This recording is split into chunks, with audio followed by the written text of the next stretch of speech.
어머니, 한 남자가 비명을 지르며 안방으로 뛰어들었습니다.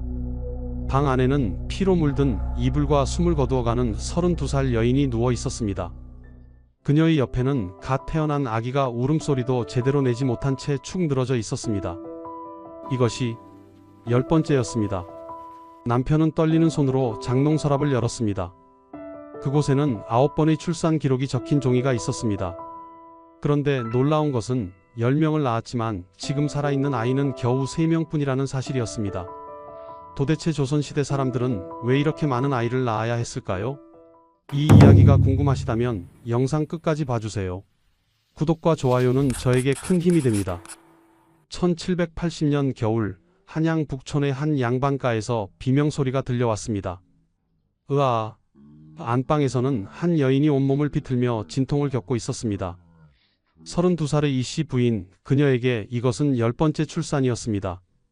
산파가 급하게 외쳤습니다. 마님, 힘을 주셔야 합니다. 조금만 더. 하지만 이씨 부인의 얼굴은 이미 핏기가 가시고 있었습니다. 그녀는 15세에 이 집으로 시집온 이후 17년 동안 거의 2년에 한 번꼴로 아이를 낳았습니다.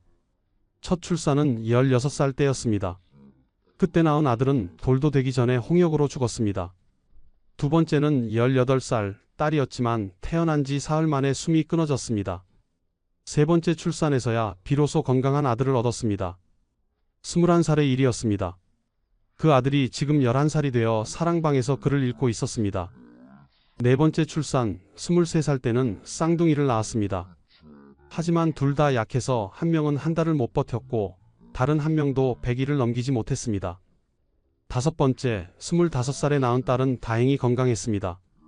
지금 7살이 되어 어머니 곁에서 바느질을 배우고 있었습니다. 여섯 번째는 27살 아들이었지만 출산 과정에서 목에 탯줄이 감겨 죽은 채로 나왔습니다. 일곱 번째, 29살 때는 임신 7개월 만에 조산을 했습니다. 아기는 너무 작아서 하루를 넘기지 못했습니다. 여덟 번째는 30살 건강한 아들이었습니다. 지금 2살로 마당에서 뛰어놀고 있었습니다. 아홉 번째는 작년 31살 때였습니다. 딸이었지만 출산 후 사흘째 되는 날 갑자기 경기를 일으키며 죽었습니다. 그리고 지금 10번째 출산이었습니다. 산파의 얼굴이 굳어졌습니다. 날이 피가 너무 많이 나옵니다. 남편 박씨가 황급히 방으로 들어왔습니다. 여보, 정신을 차리시오. 하지만 이씨 부인은 이미 눈을 감고 있었습니다. 마침내 아기가 나왔지만 숨을 쉬지 않았습니다. 산파가 아기의 등을 두드렸지만 소용없었습니다.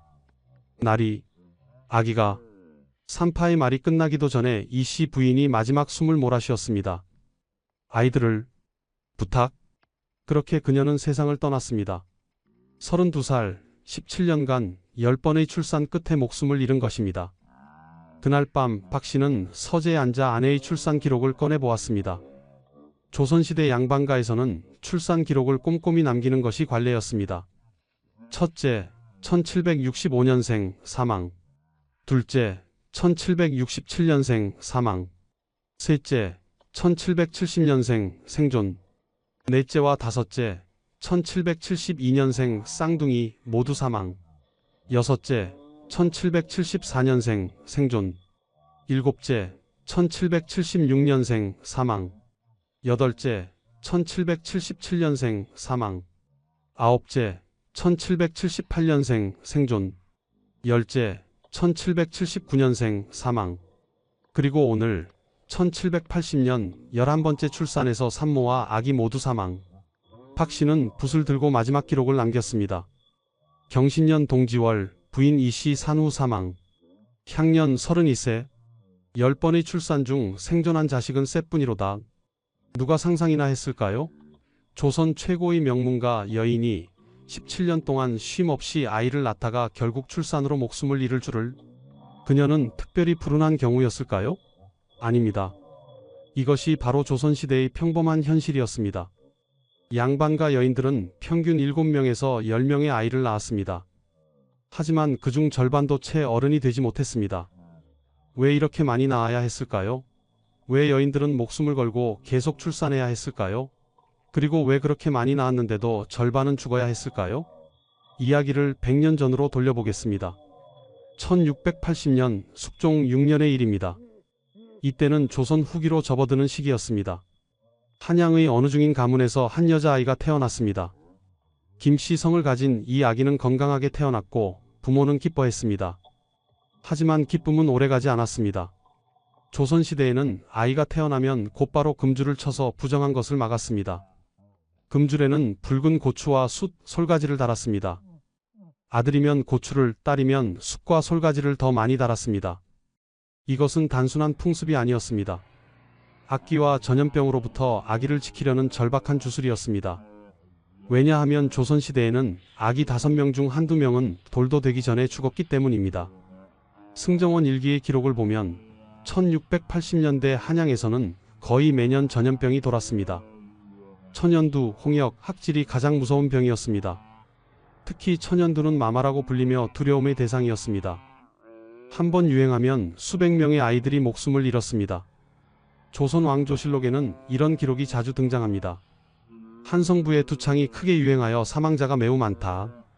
홍역으로 인해 어린아이 수십 명이 죽었다. 부모들은 아이가 병에 걸리면 무당을 불러 구슬하거나 절에 가서 기도를 올렸습니다. 하지만 대부분 소용없었습니다. 김씨 집안의 딸아이는 다행히 천연두를 피해 5살까지 자랐습니다. 조선시대에는 아이가 5살이 되면 비로소 살았다고 여겼습니다. 그 전까지는 언제 죽을지 모르는 존재였습니다. 그래서 족보에도 5살 이전에 죽은 아이는 아예 기록하지 않는 경우가 많았습니다. 이것은 냉정함이 아니라 현실이었습니다. 너무 자주 아이를 잃다 보니 부모들도 일종의 방어기제를 만든 것입니다. 아이에게 천한 이름을 지어주는 것도 같은 이유였습니다. 쇠돌이, 개똥이, 말똥이 같은 이름들 말입니다. 귀한 이름을 지으면 귀신이 데려간다고 믿었습니다. 의녀와 산파가 있었지만 이들이 할 수 있는 일은 제한적이었습니다. 의녀는 왕실과 양반가의 부인들을 돌보는 여성 의료인이었습니다. 하지만 의녀들도 제대로 된 의학 교육을 받지 못했습니다. 주로 침과 뜸, 그리고 간단한 약재를 다루는 정도였습니다. 출산은 더욱 위험했습니다. 난산이 되면 산모와 아기 모두 목숨을 잃는 경우가 흔했습니다.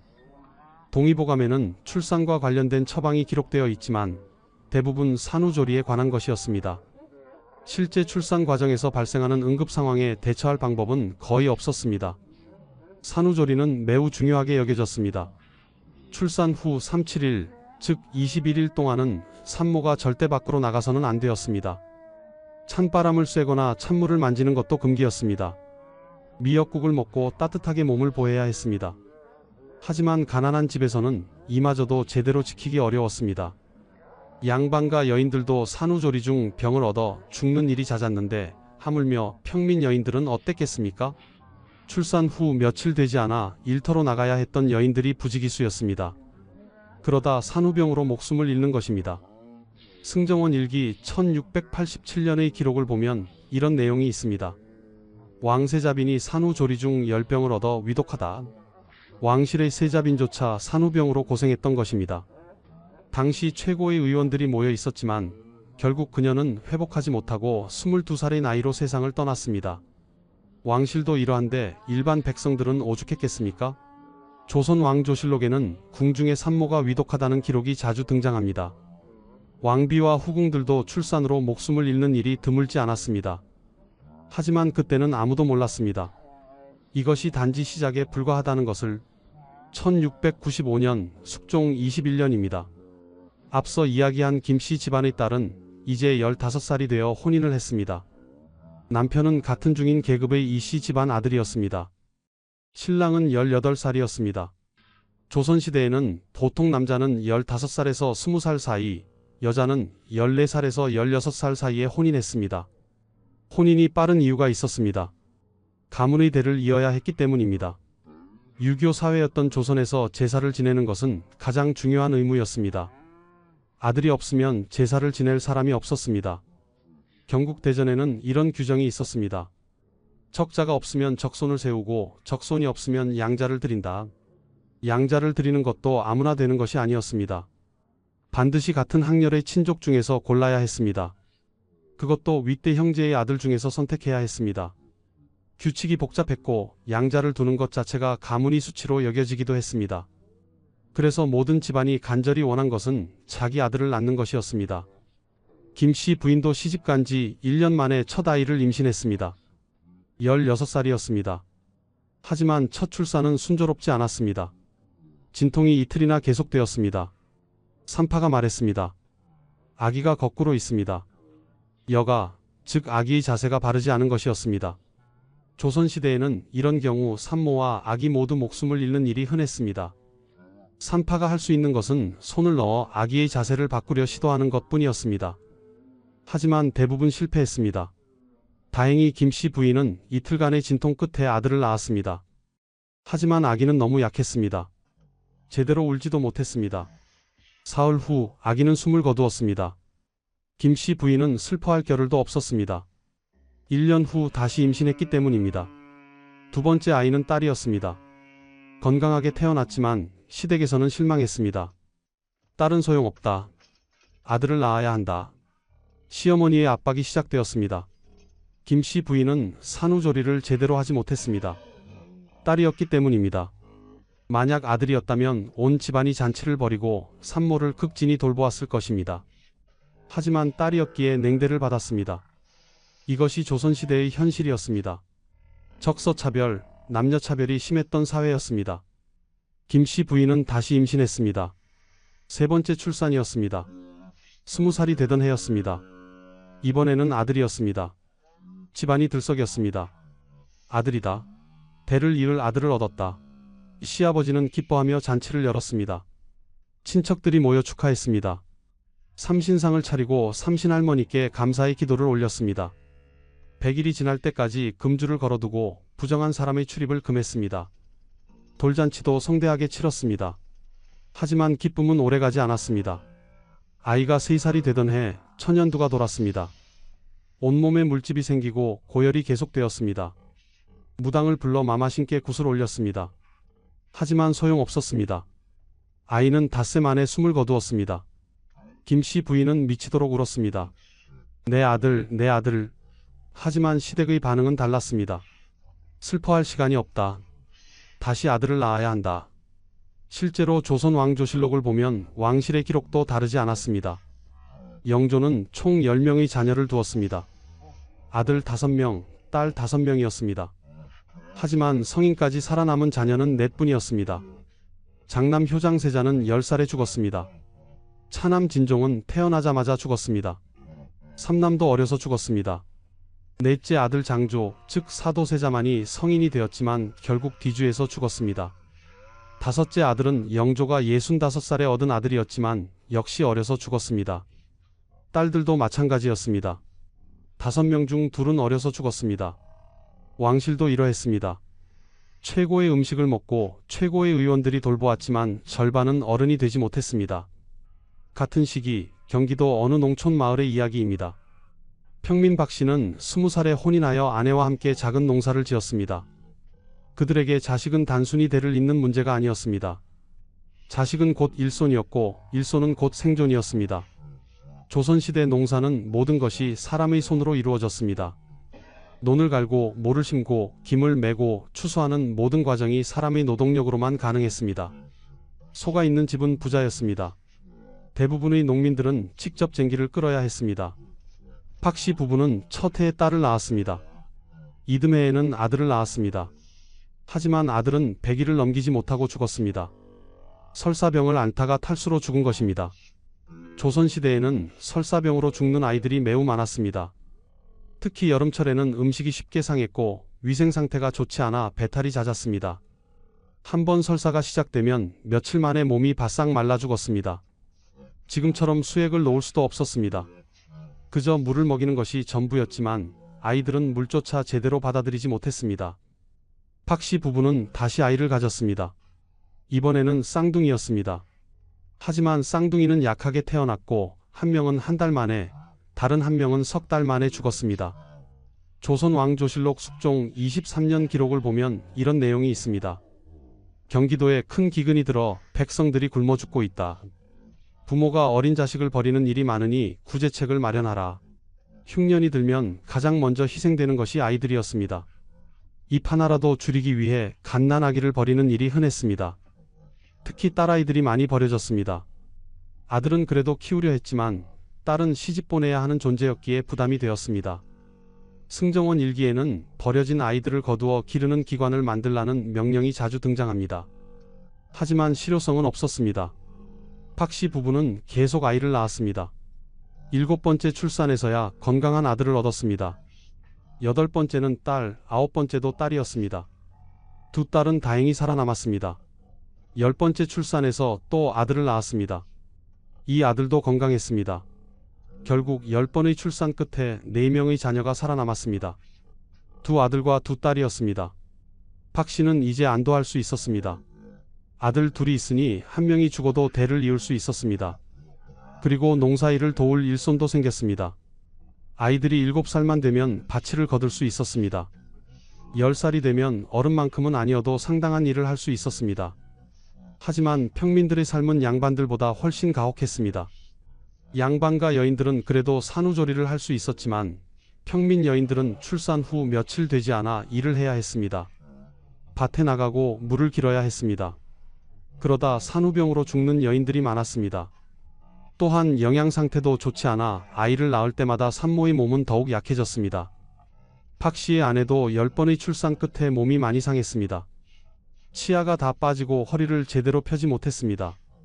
35살의 나이에 이미 노파처럼 보였습니다. 노비들의 경우는 더욱 비참했습니다. 노비의 자식은 자동으로 주인의 재산이 되었습니다. 그래서 주인들은 노비들에게 많은 자식을 낳으라고 강요했습니다. 노비 한 명이 낳은 자식이 5명이면 주인은 노비 5명을 공짜로 얻는 것이었습니다. 경국대전에는 노비의 자식은 어미의 신분을 따른다는 규정이 있었습니다. 따비법이라고 불리는 이 규정 때문에 노비 여성들은 끊임없이 아이를 낳아야 했습니다. 주인이 강제로 노비 남성과 짝을 지어주는 일도 흔했습니다. 재산을 불리기 위해서였습니다. 노비 여성들에게 출산은 선택이 아니라 강요였습니다. 1700년 숙종 26년의 일입니다. 한양 북촌의 한 양반가에서 심각한 논의가 오가고 있었습니다. 가주인 이 씨는 43살이었습니다. 그의 부인은 39살로 지난 20년간 6번의 출산을 했습니다. 하지만 살아남은 자녀는 딸 셋뿐이었습니다.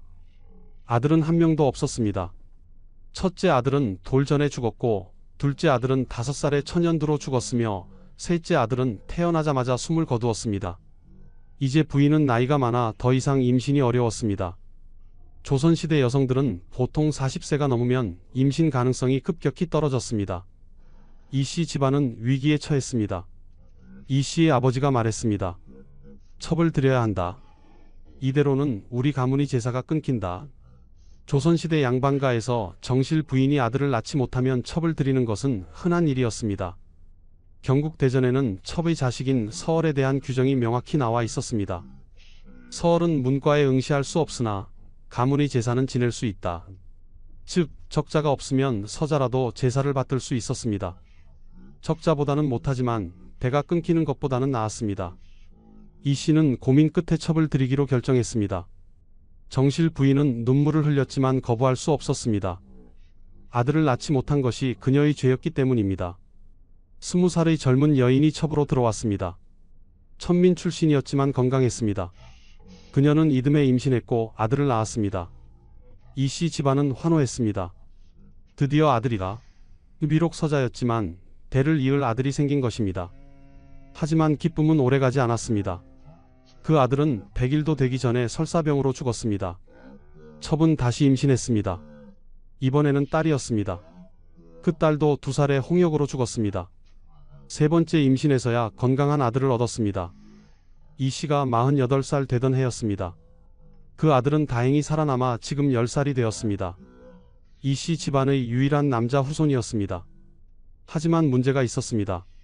서자는 적자와 같은 대우를 받을 수 없었습니다. 조선 왕조실록을 보면 서얼 차별에 대한 기록이 자주 나옵니다. 서얼은 청요직에 나아갈 수 없다. 서얼은 과거에 응시할 수 없다. 숙종 32년의 기록에는 이런 내용도 있습니다. 서얼들이 상소를 올려 차별 철폐를 요구했으나 받아들여지지 않았다. 서자로 태어난 아이들은 아무리 재능이 있어도 출세할 길이 막혀 있었습니다. 하지만 그래도 대를 이을 수는 있었습니다. 아들이 아예 없는 것보다는 나았습니다. 왕실도 마찬가지였습니다. 아니, 왕실은 더 복잡했습니다. 조선시대 왕들은 여러 명의 후궁을 두었습니다. 그 이유는 명확했습니다. 적자를 확보하기 위해서였습니다. 왕비가 아들을 낳지 못하거나 낳은 아들이 일찍 죽으면 후궁의 아들이 세자가 되었습니다. 영조가 바로 그런 경우였습니다. 영조는 숙종의 후궁 숙빈 최씨의 아들이었습니다. 정비 인현 왕후와 계비 인원 왕후 모두 아들이 없었습니다. 후궁 장희빈의 아들이 경종이 되었지만 경종은 후사가 없었습니다. 그래서 또 다른 후궁 숙빈 최씨의 아들인 영조가 왕위에 올랐습니다. 숙종은 총 3명의 부인과 여러 명의 후궁을 두었습니다. 정비 인현 왕후, 계비 인원 왕후, 그리고 후궁 장희빈, 숙빈 최씨, 영빈 김씨 등이었습니다. 이들을 통해 숙종은 총 11명의 자녀를 두었습니다. 하지만 그중 성인까지 살아남은 것은 4분이었습니다. 경종, 영조, 그리고 2명이 공주였습니다. 나머지 7명은 모두 어려서 죽었습니다. 숙종이 여러 후궁을 둔 것은 사치나 욕망 때문만이 아니었습니다. 왕위를 이을 아들을 확보하기 위한 필수적인 전략이었습니다. 한 명의 여인에게만 의존했다가는 왕통이 끊어질 수 있었기 때문입니다. 승정원 일기를 보면 후궁들의 출산 기록이 상세히 나와 있습니다. 후궁 아무개가 아들을 낳았다. 후궁 아무개가 딸을 낳았다. 후궁 아무개가 산후병으로 위독하다. 왕실에서는 후궁의 출산도 국가적 사건이었습니다. 왕자가 태어나면 의례를 거행하고 태실을 만들어 태를 안치했습니다. 하지만 그렇게 태어난 왕자들도 절반은 어른이 되지 못했습니다. 숙종의 아들 중에서도 경종과 영조만 살아남았고 나머지는 모두 영아기나 유아기에 죽었습니다. 왕실도 일반 백성과 마찬가지로 높은 영아 사망률에 시달렸습니다. 후궁 제도는 또 다른 비극을 낳았습니다. 후궁들 사이의 경쟁이었습니다. 아들을 낳은 후궁은 지위가 올라갔습니다.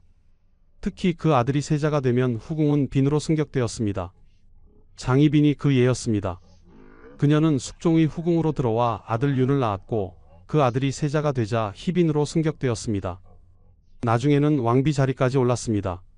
하지만 인현 왕후가 복이 되면서 다시 후궁으로 강등되었고 결국 사약을 받고 죽었습니다. 아들을 낳지 못한 후궁들은 평생 낮은 지위에 머물렀습니다. 딸만 낳은 후궁도 마찬가지였습니다. 조선 왕조실록 숙종 28년 기록을 보면 이런 내용이 있습니다. 후궁들이 서로 질투하여 분란이 일어났다. 후궁들은 왕의 총애를 받기 위해 경쟁했습니다. 하지만 진짜 경쟁은 아들을 낳는 것이었습니다. 아들을 낳아야 지위가 보장되고 아들이 왕이 되면 대비가 될 수 있었습니다. 그래서 후궁들은 필사적으로 임신하려 했고 임신하면 아들을 낳기를 간절히 빌었습니다. 하지만 성별은 선택할 수 없었습니다. 딸을 낳으면 실망했고 아들을 낳아도 그 아들이 살아남을지 알 수 없었습니다. 수많은 후궁들이 아이를 낳았지만 그중 왕이 된 아들을 둔 후궁은 극소수였습니다. 양반가로 돌아가 보겠습니다. 첩을 들인 이씨 집안은 어떻게 되었을까요? 첩이 낳은 서자는 자랐습니다. 하지만 정실 부인의 딸들과는 차별을 받았습니다. 밥상도 따로 받았고 방도 사랑채의 작은 방을 썼습니다. 명절에 제사를 지낼 때도 서자는 뒤에 서야 했습니다. 이 씨는 서자를 아들로 여겼지만 사회는 그를 온전한 양반으로 인정하지 않았습니다. 서자는 과거를 볼 수 없었기에 벼슬길도 막혔습니다. 대신 이 씨는 서자에게 장사를 시켰습니다. 서자는 장사로 돈을 벌어 집안을 도왔습니다. 그리고 25살에 혼인하여 아들을 낳았습니다. 이 씨의 손자였습니다. 하지만 그 손자도 서얼이었습니다. 서얼의 자손은 대대로 서얼이었습니다. 경국대전에는 서얼의 자손은 3대까지 과거에 응시할 수 없다는 규정이 있었습니다. 나중에는 이 규정이 더 강화되어 서얼의 자손은 영원히 차별받았습니다. 이 씨는 죽기 전에 생각했습니다. 아들을 얻기는 했지만 진정한 적자는 아니구나. 하지만 선택의 여지가 없었습니다. 첩을 들이지 않았다면 대가 완전히 끊어졌을 것입니다. 서자라도 있는 것이 없는 것보다 나았습니다. 제사라도 지낼 수 있었으니까요. 전국의 양반가에서 비슷한 일이 벌어졌습니다. 족보를 보면 첩의 소생이라고 표시된 이름들이 많습니다. 정실 부인이 아들을 낳지 못한 경우 첩을 들여 서자를 얻었습니다. 어떤 집은 첩이 여러 명이었습니다. 한 첩이 아들을 낳지 못하면 또 다른 첩을 들였습니다. 부유한 양반가에서는 첩이 5명, 10명인 경우도 있었습니다. 모두 아들을 얻기 위해서였습니다. 첩들도 계속 아이를 낳았습니다. 하지만 첩의 자식들도 절반은 어려서 죽었습니다. 신분이 낮아서 더 죽은 것이 아니었습니다. 전염병과 영양실조는 신분을 가리지 않았기 때문입니다. 왕실의 후궁 제도와 양반가의 첩 제도는 본질적으로 같았습니다. 많은 여성을 통해 많은 아이를 낳아서 그중 몇 명이라도 살아남기를 바라는 것이었습니다. 한 명의 여성에게만 의존하기에는 영아 사망률이 너무 높았습니다. 그래서 여러 여성을 두었습니다. 이것은 윤리의 문제가 아니라 생존의 문제였습니다. 대를 잇지 못하면 가문이 사라졌습니다. 왕실도 마찬가지였습니다. 왕자가 없으면 왕조가 끊어질 수 있었습니다. 그래서 왕들은 여러 후궁을 두었고 양반들은 여러 첩을 두었습니다. 그 과정에서 수많은 여성이 출산 도구로 전락했습니다. 정실 부인들도 고통받았습니다. 남편이 첩을 들이는 것을 지켜봐야 했습니다. 자신이 아들을 낳지 못한 죄 때문이었습니다. 첩이 아들을 낳으면 더욱 서러웠습니다. 자신은 못한 일을 첩이 해냈기 때문입니다. 하지만 항의할 수 없었습니다. 유교 사회에서 여성의 가장 큰 죄는 불효였고 불효 중 가장 큰 것은 무후, 즉 후사가 없는 것이었습니다. 아들을 낳지 못한 여성은 죄인이었습니다. 첩들도 고통받았습니다. 평생 천한 신분으로 살아야 했고 자식들도 서울로 차별받았습니다. 아들을 낳아도 진정한 인정을 받지 못했습니다. 조선시대 출산은 이렇게 복잡한 사회 구조와 얽혀 있었습니다. 단순히 많이 낳는 것만이 아니었습니다. 누구를 통해 낳느냐도 중요했습니다. 적자와 서자는 하늘과 땅 차이였습니다. 하지만 아들이 없으면 서자라도 필요했습니다. 왕실에서는 후궁의 아들이 왕이 되기도 했습니다. 영조와 정조가 그 예였습니다. 양반가에서도 서자가 가문을 이었습니다. 완벽하지 않아도 대가 끊기는 것보다는 나았습니다. 이것이 조선시대 사람들의 선택이었습니다. 높은 영아 사망률 앞에서 그들이 찾은 또 다른 생존 전략이었습니다. 1715년 숙종 41년입니다. 김씨 부인은 이제 35살이 되었습니다. 지난 20년 동안 그녀는 총 8번의 출산을 했습니다. 살아남은 자녀는 셋이었습니다. 장남은 15살, 차남은 10살, 장녀는 8살이었습니다. 나머지 5명은 모두 어려서 죽었습니다. 김씨 부인의 몸은 이제 만신창이가 되어 있었습니다. 출산 후유증으로 허리와 무릎이 늘 아팠습니다. 치질도 심했고 자궁탈출증도 있었습니다. 하지만 병원에 갈 수도 없었습니다. 여성의 병은 부끄러운 것으로 여겨져 함부로 말할 수도 없었습니다. 조선시대 여성들에게 출산은 정말로 목숨을 건 일이었습니다. 승정원 일기 1720년 기록을 보면 이런 내용이 있습니다. 후궁 최씨가 산후 출혈로 위독하다. 의원들이 모두 모였으나 방법이 없다. 이틀 후의 기록에는 후궁 최씨가 승하했다고 적혀 있습니다. 28살이었습니다. 왕실의 후궁도 출산으로 죽었습니다. 최고의 의원들이 있었지만 출혈을 막을 방법이 없었습니다. 조선시대에는 수혈이라는 개념도 없었고 지혈제도 제대로 된 것이 없었습니다. 산모가 출혈로 죽어가는 것을 그저 지켜볼 수밖에 없었습니다. 난산도 큰 문제였습니다. 아기가 너무 크거나 골반이 좁거나 아기의 자세가 잘못되면 난산이 되었습니다. 이럴 때 산파가 할 수 있는 것은 손으로 아기를 밀어내려는 시도뿐이었습니다. 하지만 대부분 실패했습니다. 산모는 며칠씩 진통을 겪다가 기진맥진해져서 죽었습니다. 아기도 함께 죽었습니다. 조선 왕조실록에는 왕비가 난산으로 고통받고 있다는 기록이 여러 번 나옵니다. 왕비조차 난산으로 목숨을 잃을 뻔한 적이 있었습니다. 인현 왕후의 언니인 민씨 부인은 난산으로 죽었습니다. 숙종 18년의 일이었습니다. 진통이 사흘이나 계속되었지만 아기가 나오지 않았습니다. 의원들이 모였지만 할 수 있는 것이 없었습니다. 결국 산모와 아기 모두 죽었습니다. 27살이었습니다. 인현 왕후는 언니의 죽음을 보고 큰 충격을 받았습니다. 그녀 자신도 아이를 갖지 못했고 결국 자식 없이 34살에 세상을 떠났습니다. 조선시대 여성들은 아이를 낳지 못해도 고통받고 아이를 낳아도 고통받았습니다. 산후조리 실패도 많은 산모의 목숨을 앗아갔습니다. 동의보감에는 산후병에 대한 기록이 자세히 나와 있습니다. 산후에 찬바람을 쐬면 산후풍이 생긴다. 온몸이 아프고 관절이 붓는다. 치료하기 어렵다. 산후에 찬물을 마시면 위장이 상하여 설사를 하고 죽을 수 있다. 산후조리는 3-7일, 즉 21일 동안 해야 했습니다. 하지만 제대로 지킬 수 있는 집은 많지 않았습니다.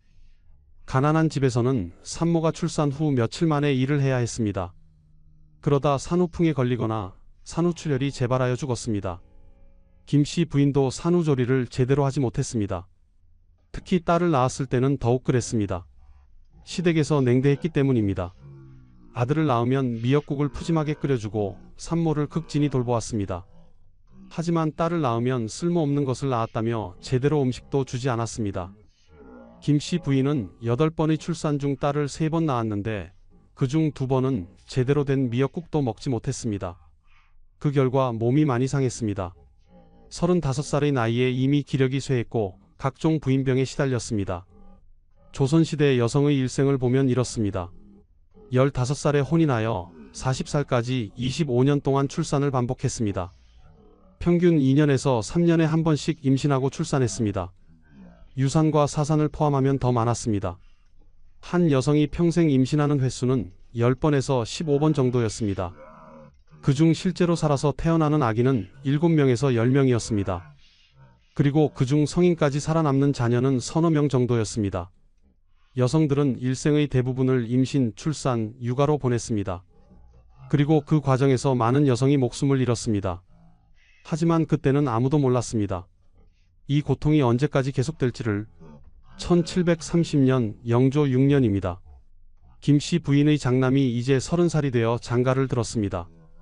며느리를 맞이하면서 김씨 부인은 며느리에게 말했습니다. 아이를 많이 낳아야 한다. 그중 몇이라도 살아남으려면 말이다. 이것은 경험에서 우러나온 지혜였습니다. 조선시대 사람들은 통계를 내지는 않았지만 경험적으로 알고 있었습니다. 10명을 낳으면 그중 서너 명은 살아남는다는 것을. 그래서 대를 이으려면, 가족을 유지하려면 반드시 많이 낳아야 했습니다. 왕실의 기록을 보면 이것이 더 명확해집니다. 영조의 경우를 다시 살펴보겠습니다. 영조는 1694년에 태어나 1776년에 죽었습니다. 82년을 살았고 52년간 왕위에 있었습니다. 그는 평생 총 10명의 자녀를 두었습니다. 정비 정성 왕후에게서는 자식이 없었습니다. 계비 정순 왕후에게서도 자식이 없었습니다. 후궁 정빈 이씨에게서 효장세자를 얻었지만 효장세자는 10살에 죽었습니다. 영빈 이씨에게서는 사도세자를 얻었습니다. 사도세자는 27살까지 살았지만 뒤주에 갇혀 죽었습니다. 귀인 조씨에게서는 화평옹주를 얻었습니다. 그녀는 성인이 되어 혼인했습니다. 숙의 문씨에게서는 화협옹주, 화완옹주, 화유옹주를 얻었습니다. 화협옹주는 어려서 죽었습니다. 화완옹주와 화유옹주는 성인이 되어 혼인했습니다. 귀인 이씨에게서는 아들 하나를 얻었지만 태어나자마자 죽었습니다. 귀인 조씨에게서는 또 다른 아들을 얻었지만 역시 어려서 죽었습니다. 영조가 65살에 귀인 박씨를 통해 마지막 아들을 얻었지만 이 아들도 2살에 죽었습니다. 결국 영조의 10명 자녀 중 성인까지 살아남은 것은 4분이었습니다. 생존율이 40%였습니다. 왕실도 이 정도였습니다. 족보를 분석한 연구를 보면 더 명확한 통계가 나옵니다. 조선 후기 양반가의 평균 출산율은 7명에서 9명 정도였습니다. 그중 5살까지 살아남는 비율은 50%에서 60%였습니다. 즉 10명을 낳으면 5명에서 6명이 5살까지 살았습니다. 그리고 그중 성인까지, 즉 20살까지 살아남는 비율은 다시 70% 정도였습니다. 결국 10명을 낳으면 서너 명이 성인이 되는 것입니다. 이것이 조선시대의 현실이었습니다. 그래서 조선시대 사람들은 계산을 했습니다. 대를 잇기 위해서는 최소한 아들 1명은 성인까지 키워야 했습니다. 1명만 키우는 것은 위험했습니다. 그 1명이 죽으면 끝이기 때문입니다. 그래서 최소한 아들 2은 성인까지 키우는 것이 목표였습니다. 아들 2를 성인까지 키우려면 아들 4은 낳아야 했습니다. 4 중 2는 어려서 죽을 것이기 때문입니다. 그런데 조선시대에는 성비 선택이 불가능했습니다. 남자를 낳을지 여자를 낳을지 알 수 없었습니다. 그래서 더 많이 낳아야 했습니다. 10명을 낳으면 대략 5명은 아들, 5명은 딸이었습니다. 5명의 아들 중 2은 어려서 죽고 셋이 5살까지 살았습니다. 그중 1명 정도가 또 10살 전에 죽으면 결국 2이 성인까지 살았습니다. 이것이 조선시대 사람들의 계산이었습니다. 통계학을 몰랐지만 경험으로 알았습니다. 많이 낳아야 며칠이라도 산다는 것을. 왕실에서도 마찬가지였습니다. 왕은 여러 후궁을 두었고 후궁들이 계속 아이를 낳게 했습니다. 적자를 확보하기 위해서였습니다. 만약 정비가 아들을 낳지 못하면 후궁의 아들을 세자로 삼았습니다. 그래서 왕실에서는 후궁 제도가 필수였습니다. 많은 여성이 아이를 낳아야 그중 하나라도 왕위를 이을 수 있었기 때문입니다. 민간에서도 금줄, 삼신상, 삼신할머니 신앙이 발달했습니다. 아이가 태어나면 대문에 금줄을 쳤습니다. 아들이면 붉은 고추와 숯을, 딸이면 솔가지와 숯을 달았습니다. 이것은 부정한 것을 막기 위한 주술이었습니다. 집 안에는 삼신상을 차려놓고 매일 정한 수를 떠놓고 빌었습니다. 삼신할머니, 우리 아기를 지켜주소서. 100일까지 무사히 넘기고 돌까지 무사히 넘기고 5살까지 무사히 넘기기를 빌었습니다. 하지만 기도만으로는 부족했습니다. 전염병이 돌면 아무리 빌어도 아이들은 죽어갔습니다. 1750년 영조 26년입니다. 경상도 안동의 한 양반가에서 아이가 태어났습니다. 가주인 김씨는 기뻐하며 아이의 이름을 지으려 했습니다. 그런데 할아버지가 말했습니다. 아직 이름을 짓지 마라. 100일이 지나고 돌이 지나고 5살이 될 때까지 기다려라. 김씨는 의아해했습니다. 아버님, 왜 그러십니까? 할아버지가 대답했습니다. 이름을 너무 일찍 지으면 저승사자가 데려간다. 천한 이름으로 불러야 귀신이 거들떠보지 않는다. 이것은 미신이 아니었습니다. 조선시대 부모들이 자식을 지키기 위해 찾아낸 절박한 생존 전략이었습니다. 그래서 그 아이는 개똥이라고 불렸습니다. 양반집 아들임에도 불구하고 말입니다. 이웃집 아이는 쇠똥이, 그 옆집 아이는 말똥이었습니다.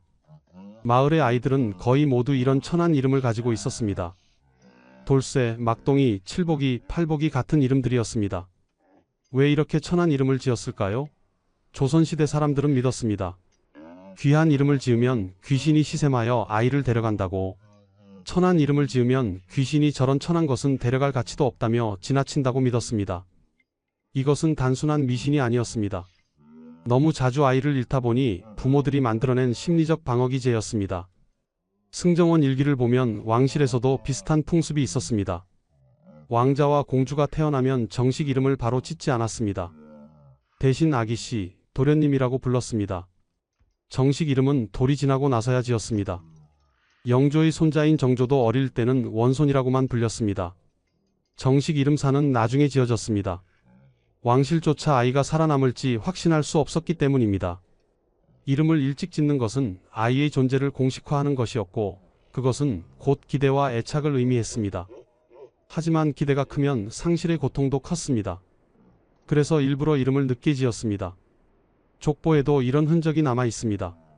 많은 족보를 보면 5살 이전에 죽은 아이들은 아예 기록되지 않았습니다. 이름도 없이 자녀 중 요절이라고만 적혀 있었습니다. 어떤 족보에는 첫째, 둘째, 셋째 모두 요절이라고만 되어 있고 넷째부터 이름이 나옵니다. 넷째가 5살을 넘겨 살아남았기 때문입니다. 이것은 냉정함이 아니었습니다. 너무 자주 겪는 상실 앞에서 부모들이 스스로를 보호하기 위해 만든 장치였습니다. 아이에게 이름을 주고 족보에 기록하는 것은 이 아이는 살아남았다는 선언이었습니다. 조선 왕조실록 영조 15년 기록을 보면 이런 내용이 있습니다. 백성들이 자식의 이름을 천하게 짓는 풍습이 있다. 이는 귀신을 속여 자식을 보호하려는 것이니 금하기 어렵다. 조정에서도 이 풍습을 알고 있었습니다. 하지만 금지하지 않았습니다. 부모의 절박한 심정을 이해했기 때문입니다. 양반 관료들도 자신의 자식에게 천한 이름을 붙였습니다. 공식 문서에는 정식 이름을 썼지만 집에서는 쇠돌이, 복동이라고 불렀습니다. 신분을 막론하고 모든 부모가 같은 두려움을 가지고 있었습니다. 이름 외에도 다양한 주술적 관습이 있었습니다. 아이가 태어나면 삼신상을 차렸습니다. 깨끗한 방 한쪽에 작은 상을 놓고 정화수 한 그릇과 쌀 한 그릇을 올렸습니다. 때로는 미역과 삼신밥도 올렸습니다. 이것은 삼신할머니께 드리는 제사였습니다. 삼신할머니는 아이의 생명을 관장하는 신으로 믿어졌습니다. 어머니는 매일 아침 삼신상 앞에서 빌었습니다. 삼신할머니, 우리 아이를 지켜주소서. 천연두도 피하게 해주시고 홍역도 피하게 해주소서. 부디 5살까지만이라도 무사히 자라게 해주소서. 금줄도 중요한 주술이었습니다. 아이가 태어나면 대문에 금줄을 쳤습니다. 새끼줄에 붉은 고추, 숯, 솔가지를 달았습니다. 아들이면 고추를 많이, 딸이면 솔가지를 많이 달았습니다. 금줄은 21일 동안, 즉 37일 동안 걸어두었습니다. 이 기간 동안 부정한 사람의 출입을 금했습니다. 상을 당한 사람, 월경 중인 여성, 병든 사람은 집에 들어올 수 없었습니다. 금줄은 단순한 장식이 아니었습니다. 악귀와 전염병으로부터 아이를 지키는 결계였습니다. 부모들은 진심으로 믿었습니다. 금줄이 아이를 지켜준다고. 백일잔치와 돌잔치도 깊은 의미가 있었습니다. 백일은 아이가 태어나서 처음으로 맞는 큰 고비였습니다. 백일을 무사히 넘기면 일단 안도했습니다. 백일잔치를 하며 떡을 나눠주었습니다. 백설기라는 하얀 떡이었습니다. 이웃들에게 떡을 나눠주면 이웃들이 100살까지 살아라라고 축복해 주었습니다. 이것도 주술이었습니다. 많은 사람의 축복을 받으면 아이가 오래 산다고 믿었습니다. 돌잔치는 더 큰 의미가 있었습니다. 돌까지 살았다는 것은 가장 위험한 시기를 넘겼다는 뜻이었습니다. 돌잔치에서는 돌잡이를 했습니다. 아이 앞에 책, 붓, 돈, 활 등을 놓고 무엇을 잡는지 보았습니다. 이것으로 아이의 미래를 점쳤습니다. 하지만 100일과 돌을 넘겨도 안심할 수 없었습니다.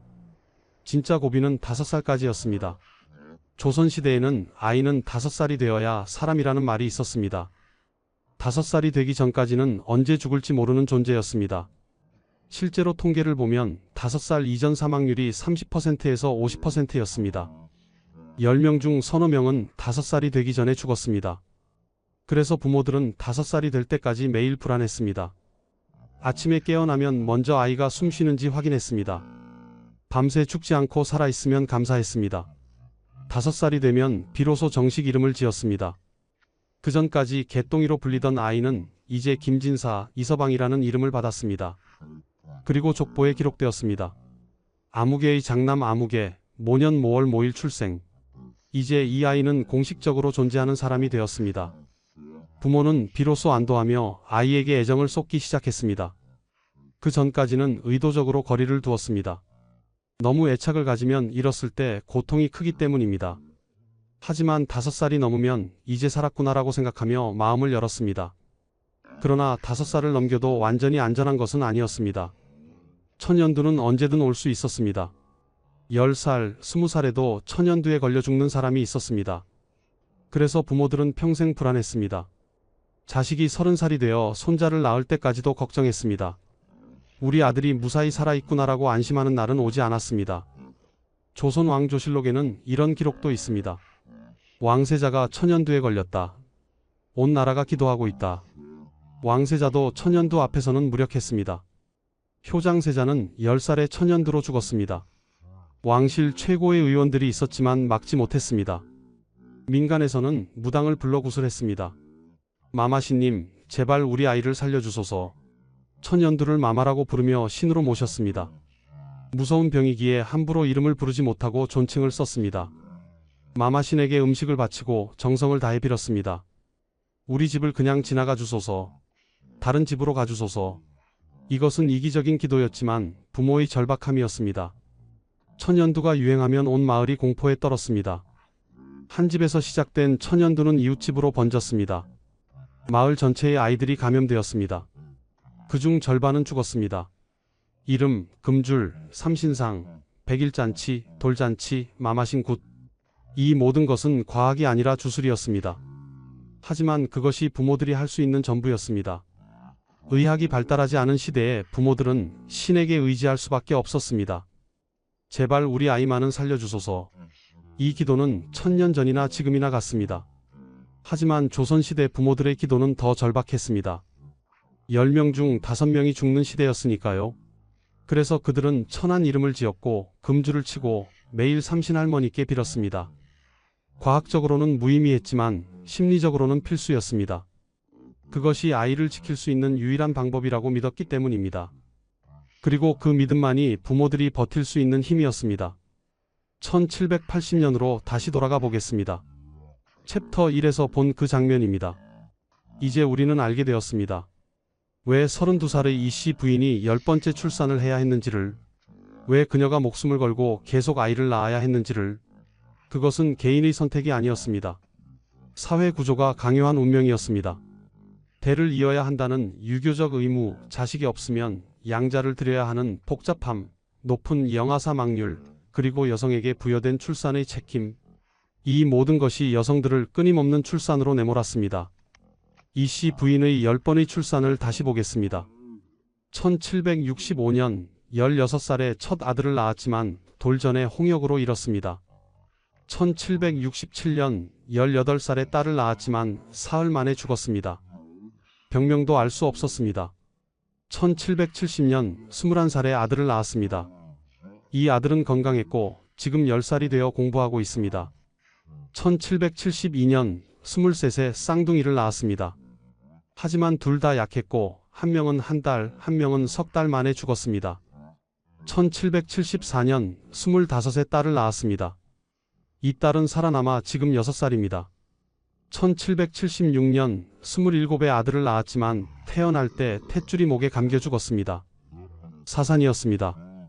1777년 28배 임신 7개월 만에 조산했습니다. 아기는 너무 작아서 하루를 버티지 못했습니다. 1778년 29의 아들을 낳았습니다. 이 아들은 건강했고 지금 2살입니다. 1779년 30의 딸을 낳았지만 출산 후 사흘째 경기를 일으키며 죽었습니다. 뇌전증이었을 것으로 추정됩니다. 그리고 1780년 32의 10번째 출산을 했습니다. 진통이 하루 종일 계속되었습니다. 아기가 나왔지만 숨을 쉬지 않았습니다. 산모는 출혈이 멈추지 않았습니다. 산파가 할 수 있는 것은 아무것도 없었습니다. 그렇게 이씨 부인은 세상을 떠났습니다.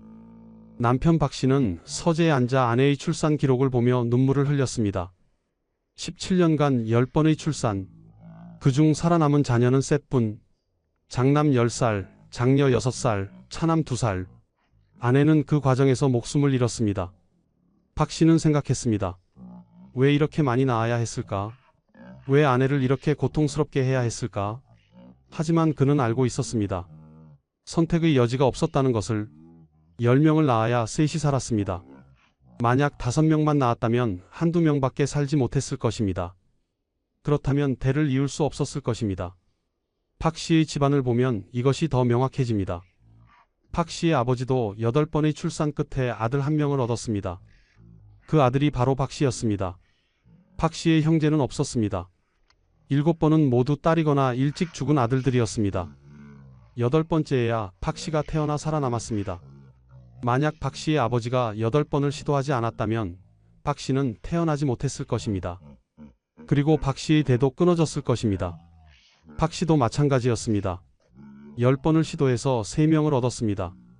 그중 아들은 둘이었습니다. 한 명이 죽어도 한 명은 남았습니다. 하지만 대가는 컸습니다. 아내의 목숨이었습니다. 박 씨는 재혼해야 했습니다. 자식들을 돌볼 사람이 필요했고 무엇보다 아직 나이가 35이었기 때문입니다. 1년 후 박 씨는 23의 여인과 재혼했습니다. 새 아내도 곧 임신했습니다. 그리고 아이를 낳았습니다. 그렇게 출산은 다시 시작되었습니다. 새 아내도 앞으로 10년간 6번의 출산을 할 것입니다. 그중 몇 명이 살아남을까요? 그것은 아무도 모릅니다. 오직 하늘만이 알 뿐입니다. 이것이 조선시대의 현실이었습니다. 끝없는 출산, 끝없는 죽음, 그리고 살아남은 자들의 삶. 1890년 고종 27년입니다. 박 씨 집안의 후손들은 여전히 한양에 살고 있었습니다. 하지만 세상은 많이 달라져 있었습니다. 100년 전과 비교하면 놀라운 변화들이 일어났습니다.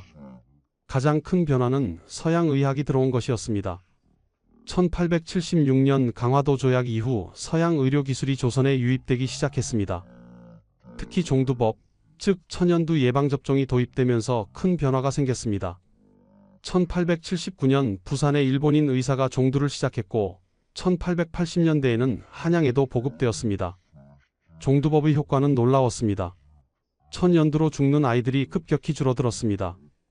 조선 말기 기록을 보면 종두를 맞은 아이들의 천연두 발병률은 거의 제로에 가까웠습니다. 천연두는 조선시대 내내 가장 무서운 전염병이었습니다. 매년 수천 명의 아이들이 천연두로 목숨을 잃었습니다. 하지만 종두법이 보급되면서 이 공포에서 조금씩 벗어나기 시작했습니다. 박 씨의 6대손은 종두를 맞았습니다. 그 덕분에 천연두에 걸리지 않았습니다. 100년 전이었다면 분명히 죽었을 것입니다. 하지만 여전히 많은 것이 변하지 않았습니다. 출산율은 여전히 높았습니다. 1890년대 조선 여성들은 여전히 평균 6명에서 8명의 아이를 낳았습니다. 종두법이 도입되었지만 다른 전염병들은 여전히 기승을 부렸습니다. 홍역, 학질, 설사병 등으로 아이들이 계속 죽었습니다. 영아 사망률은 여전히 높았습니다. 5살 이전 사망률이 30% 정도였습니다. 100년 전의 50%보다는 나아졌지만 여전히 3명 중 1명은 5살을 넘기지 못했습니다. 출산으로 죽는 산모들도 여전히 많았습니다. 1900년대 초 대한제국 시기에는 서양식 병원들이 세워지기 시작했습니다. 1885년 세브란스 병원의 전신인 광해원이 설립되었습니다. 1900년에는 세브란스 병원이 정식으로 문을 열었습니다. 서양 의사들이 조선에 들어와 의료 활동을 했습니다. 하지만 혜택을 받을 수 있는 사람은 극소수였습니다. 대부분의 백성들은 여전히 전통의학에 의존했습니다. 한양의 일부 양반과 부유한 상인들만이 서양 병원을 이용할 수 있었습니다. 농촌의 백성들은 여전히 무당과 산파에게 의지했습니다. 진짜 큰 변화는 일제강점기를 거쳐 해방 이후에야 찾아왔습니다. 1950년대 이후 항생제가 보급되면서 전염병 사망률이 급격히 떨어졌습니다. 1960년대에는 예방접종이 전국적으로 시행되었습니다. 천연두, 홍역, 백일해, 디프테리아 등의 예방접종이 의무화되었습니다. 영아 사망률이 급격히 떨어지기 시작했습니다. 1960년대 영아 사망률은 1000명당 80명 정도였습니다.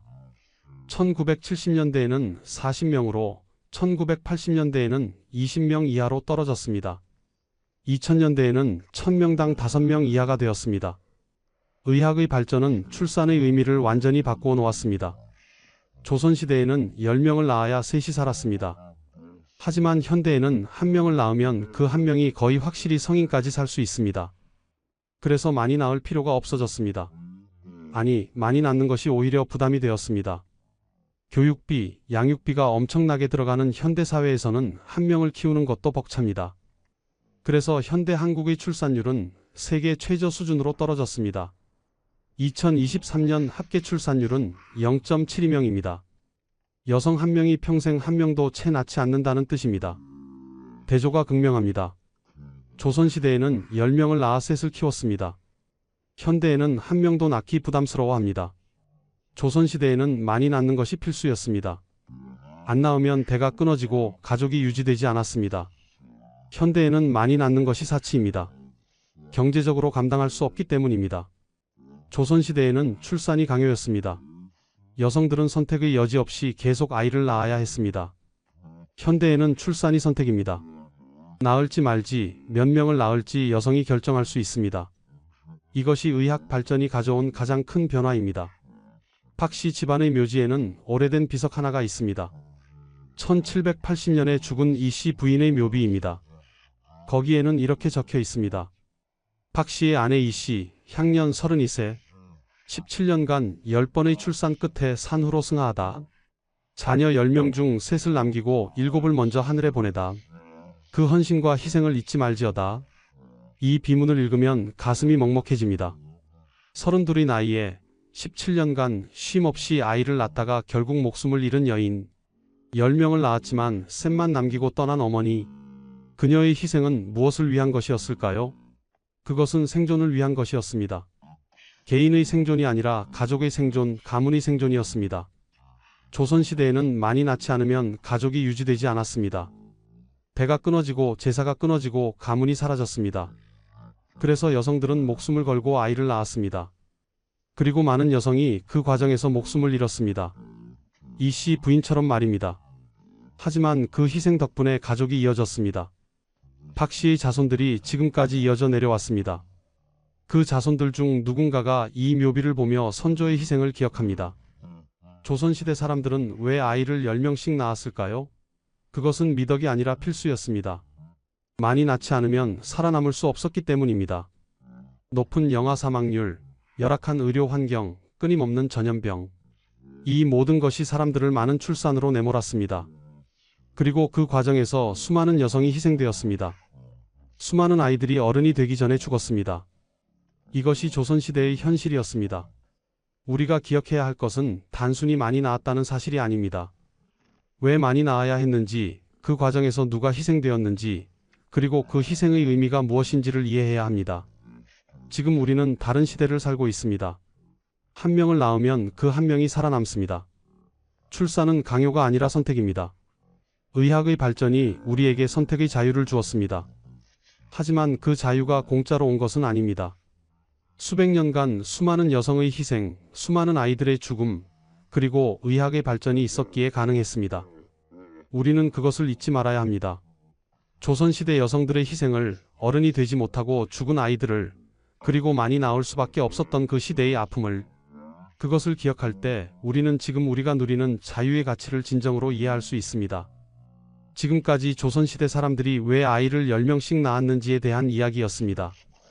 이 영상이 여러분께 작은 깨달음이 되었기를 바랍니다. 구독과 좋아요 부탁드립니다. 다음에 또 만나요. 마마, 왕자께서 숨을 거두셨습니다. 1457년 겨울, 경복궁에 통곡 소리가 울려 퍼졌습니다. 세종대왕의 16째 아들 영해군, 나이 겨우 17이었습니다. 최고의 음식, 최고의 어의, 따뜻한 궁궐. 그런데도 왜 죽었을까요? 조선 27명의 왕들, 평균 수명은 47세에 불과했습니다. 왕도 이러했으니 백성들은 오죽했겠습니까? 조선시대 평균 수명 35세에서 40세. 오늘날 절반도 채 살지 못했던 시대, 과연 무엇이 그들의 생명을 이토록 짧게 만들었을까요? 이 이야기가 궁금하시다면 영상 끝까지 봐주세요. 구독과 좋아요는 이 채널에 큰 힘이 됩니다. 1457년 12월 어느 추운 겨울날, 경복궁에서 비통한 소식이 전해졌습니다. 세종대왕의 16째 아들 영해군이 세상을 떠났습니다. 나이는 겨우 17이었습니다. 그보다 10년 전인 1444년에는 세종의 5째 아들 광평대군이 21살의 나이로 죽음을 맞이했습니다. 세종대왕 본인도 1450년 53세에 승하했습니다. 오늘날 기준으로는 한창 일할 나이였습니다. 조선 왕조 500년 역사를 통틀어 27명의 왕이 있었습니다. 이들의 평균 수명을 계산해보면 놀랍게도 47세에 불과했습니다. 최고 권력자이자 최고의 의료 혜택을 받았던 왕들조차 50세를 채 넘기지 못했던 것입니다. 왕비들의 사정도 크게 다르지 않았습니다. 40대 초중반에 세상을 떠나는 경우가 대부분이었습니다. 더욱 충격적인 것은 왕자와 공주들의 생존율이었습니다. 태종은 29명의 자녀를 두었으나 그중 여러 명이 어린 나이에 죽었습니다. 세종대왕은 22명의 자녀를 낳았지만 이 중 5명 이상이 성인이 되기 전에 세상을 떠났습니다. 성종은 무려 28명의 자녀를 두었으나 상당수가 젊은 나이에 사망했습니다. 세조의 경우 9명의 자녀 중 3명이 성인이 되기 전에 죽었습니다. 왕실 기록을 분석해보면 왕자와 공주 중 30%에서 40%가 5세 이전에 사망했고 성인까지 무사히 살아남은 비율은 60%에서 70% 정도였습니다. 최고의 음식을 먹고 어이들이 밤낮으로 지키고 따뜻한 궁궐에서 살았던 왕실 사람들조차 이러했습니다. 그렇다면 일반 백성들은 어땠을까요? 역사인구학자들의 연구에 따르면 조선시대 평균 기대 수명은 35세에서 40세였습니다. 양반층은 그나마 나아서 40대 초반까지 살았지만 평민층은 30대 후반을 넘기기 어려웠습니다. 오늘날 한국인의 평균 수명이 83세라는 것을 생각하면 절반도 채 살지 못한 것입니다. 조선시대 사람들에게 50세는 장수였고 60세는 희귀했으며 70세 이상은 기적에 가까웠습니다. 조선 왕조실록을 보면 왕들이 90세 이상 된 노인들에게 쌀과 고기를 하사했다는 기록이 나옵니다. 1426년 세종 8년 실록에는 나이 100살 된 노인에게 쌀과 고기를 하사하였다는 기록이 있고 1432년 세종 14년에는 90세 이상 노인 수백 명에게 상을 내렸다는 기록이 있습니다. 그만큼 오래 사는 것이 드물고 귀한 일이었다는 뜻입니다. 왜 이토록 생명이 짧았을까요? 무엇이 조선시대 사람들의 수명을 이렇게 짧게 만들었을까요? 최고 권력자인 왕도, 학식 높은 양반도, 성실한 평민도 모두 짧은 생을 살았습니다. 신분이 높고 낮음이 크게 중요하지 않았습니다. 부와 권력으로도 막을 수 없는 무언가가 있었습니다.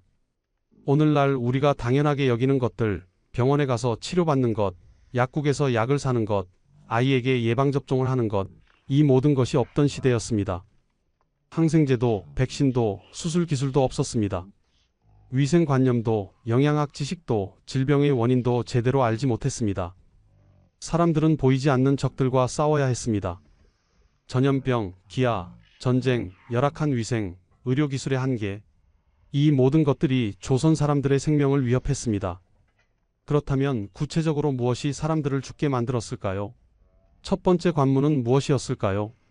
놀랍게도 첫 번째 관문은 태어나는 것 자체였습니다. 세상에 나오는 순간부터 생존 경쟁이 시작되었습니다. 과연 조선시대 사람들은 어떤 위험들과 싸우며 살았을까요? 지금부터 하나씩 살펴보겠습니다. 지금으로부터 500년 전 조선시대로 돌아가 보겠습니다. 한 여인이 산실에 누워 있습니다. 진통이 시작된 지 이미 반나절이 넘었습니다. 산파가 이마에 땀을 닦아주지만 여인의 얼굴은 창백하기만 합니다. 밖에서는 남편과 시어머니가 초조하게 기다립니다. 출산은 곧 생사의 갈림길이었습니다. 이것은 왕실도 예외가 아니었습니다. 아니, 어쩌면 왕실이기에 더욱 기록으로 남아 우리가 알 수 있게 된 것인지도 모릅니다. 조선 왕조실록을 펼쳐보면 왕자와 공주들의 사망 기록이 끊임없이 나옵니다. 왕자가 졸소하였다, 공주가 병으로 죽었다, 어린 나이에 홍서하였다는 기록들입니다. 태종 이방원은 29명의 자녀를 두었습니다. 하지만 그중 여러 명이 어린 나이에 세상을 떠났습니다. 태종실록에는 왕자가 갑자기 병을 얻어 졸소하였다는 기록이 여러 번 나옵니다. 세종대왕은 조선 역사상 가장 많은 자녀를 둔 왕 중 한 명입니다. 22명의 자녀를 낳았지만 이 중 최소 5명 이상이 성인이 되기 전에 죽었습니다. 1444년 광평대군이 21세로 사망했고 1457년 영해군이 17세로 죽었습니다. 세조는 9명의 자녀를 두었으나 3명이 일찍 세상을 떠났습니다. 성종은 28명이나 되는 자녀를 두었지만 그중 상당수가 젊은 나이에 사망했습니다. 통계로 보면 더욱 명확합니다. 왕실 자녀들 중 30%에서 40%가 5세 이전에 사망했습니다. 10명 중 3명에서 4명은 5살을 넘기지 못했다는 뜻입니다. 왕실이 이러했으니 일반 백성들의 영아 사망률은 훨씬 더 높았을 것입니다. 추운 겨울, 더운 여름, 전염병, 영양 부족, 어린 생명들은 이 모든 것에 무방비로 노출되어 있었습니다. 왕실에는 산실청이라는 특별기관이 있었습니다. 왕비나 후궁이 출산할 때 전문적으로 돌보는 조직이었습니다. 최고의 산파들이 동원되고 어이들이 대기하고 좋은 약재들이 준비되었습니다. 하지만 그럼에도 막을 수 없는 것들이 있었습니다. 산모의 죽음도 드물지 않았습니다. 조선 왕조실록 곳곳에는 출산 중이나 출산 직후 사망한 여성들의 기록이 나옵니다. 산욕열이라는 병이 있었습니다. 오늘날 우리는 이것이 세균 감염이라는 것을 알고 항생제로 치료합니다. 하지만 조선시대에는 원인도 모르고 치료법도 없었습니다. 출산 후 갑자기 고열이 나고 며칠 안에 죽어가는 산모들을 사람들은 그저 지켜볼 수밖에 없었습니다. 과다출혈도 큰 문제였습니다. 출산 중 출혈이 심하면 산모는 빠르게 기력을 잃었습니다. 수혈 기술이 없던 시대였으니 그대로 죽음에 이를 수밖에 없었습니다. 난산의 경우는 더욱 위험했습니다. 아기가 거꾸로 나오거나 크기가 커서 나오지 못하면 산모와 아기 모두 위험했습니다. 제왕절개 수술 같은 것은 상상도 할 수 없었습니다. 왕실 산실청의 최선을 다했지만 막을 수 없는 죽음들이 있었습니다. 하물며 일반 백성들은 어땠겠습니까? 산파를 부를 돈이 없어 혼자 출산하다 죽는 여인들이 많았습니다. 친정 어머니나 시어머니가 도와주는 것이 전부였습니다. 아이를 낳는 것은 죽음과 싸우는 일이라는 말이 결코 과장이 아니었습니다. 조선시대 여인들에게 출산은 목숨을 걸어야 하는 일이었습니다. 그래서 집 앞에 금주를 치는 풍습이 생겼습니다. 오늘날 우리는 금주를 부정타지 말라는 의미로 알고 있지만 사실은 이 집에 위험한 일이 있으니 조용히 해달라는 경고의 의미가 더 컸습니다. 어렵게 태어난 아기들에게도 시련은 계속되었습니다. 첫 번째 겨울을 넘기는 것이 관건이었습니다.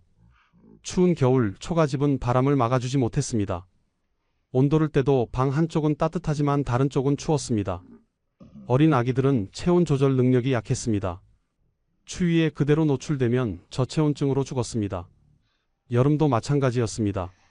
무더운 여름철, 땀띠가 온몸에 나고 탈수가 왔습니다. 설사를 하면 빠르게 탈수되어 위험해졌습니다.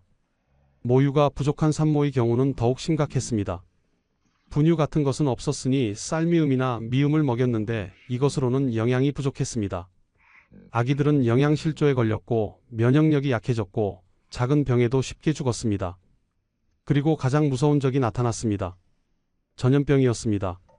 천연두, 홍역, 디프테리아 이런 병들은 특히 어린아이들을 노렸습니다. 한 마을에 전염병이 돌면 아이들이 때로 죽어나갔습니다. 조선 왕조실록에는 왕자가 갑자기 마마를 앓다가 졸서하였다는 기록이 수없이 나옵니다. 마마는 천연두를 뜻하는 말입니다. 왕자도 막지 못한 병이었으니 일반 백성의 아이들은 오죽했겠습니까? 부모들은 그저 하늘에 빌 수밖에 없었습니다.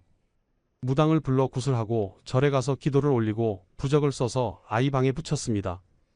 하지만 병은 가차없이 아이들의 목숨을 앗아갔습니다.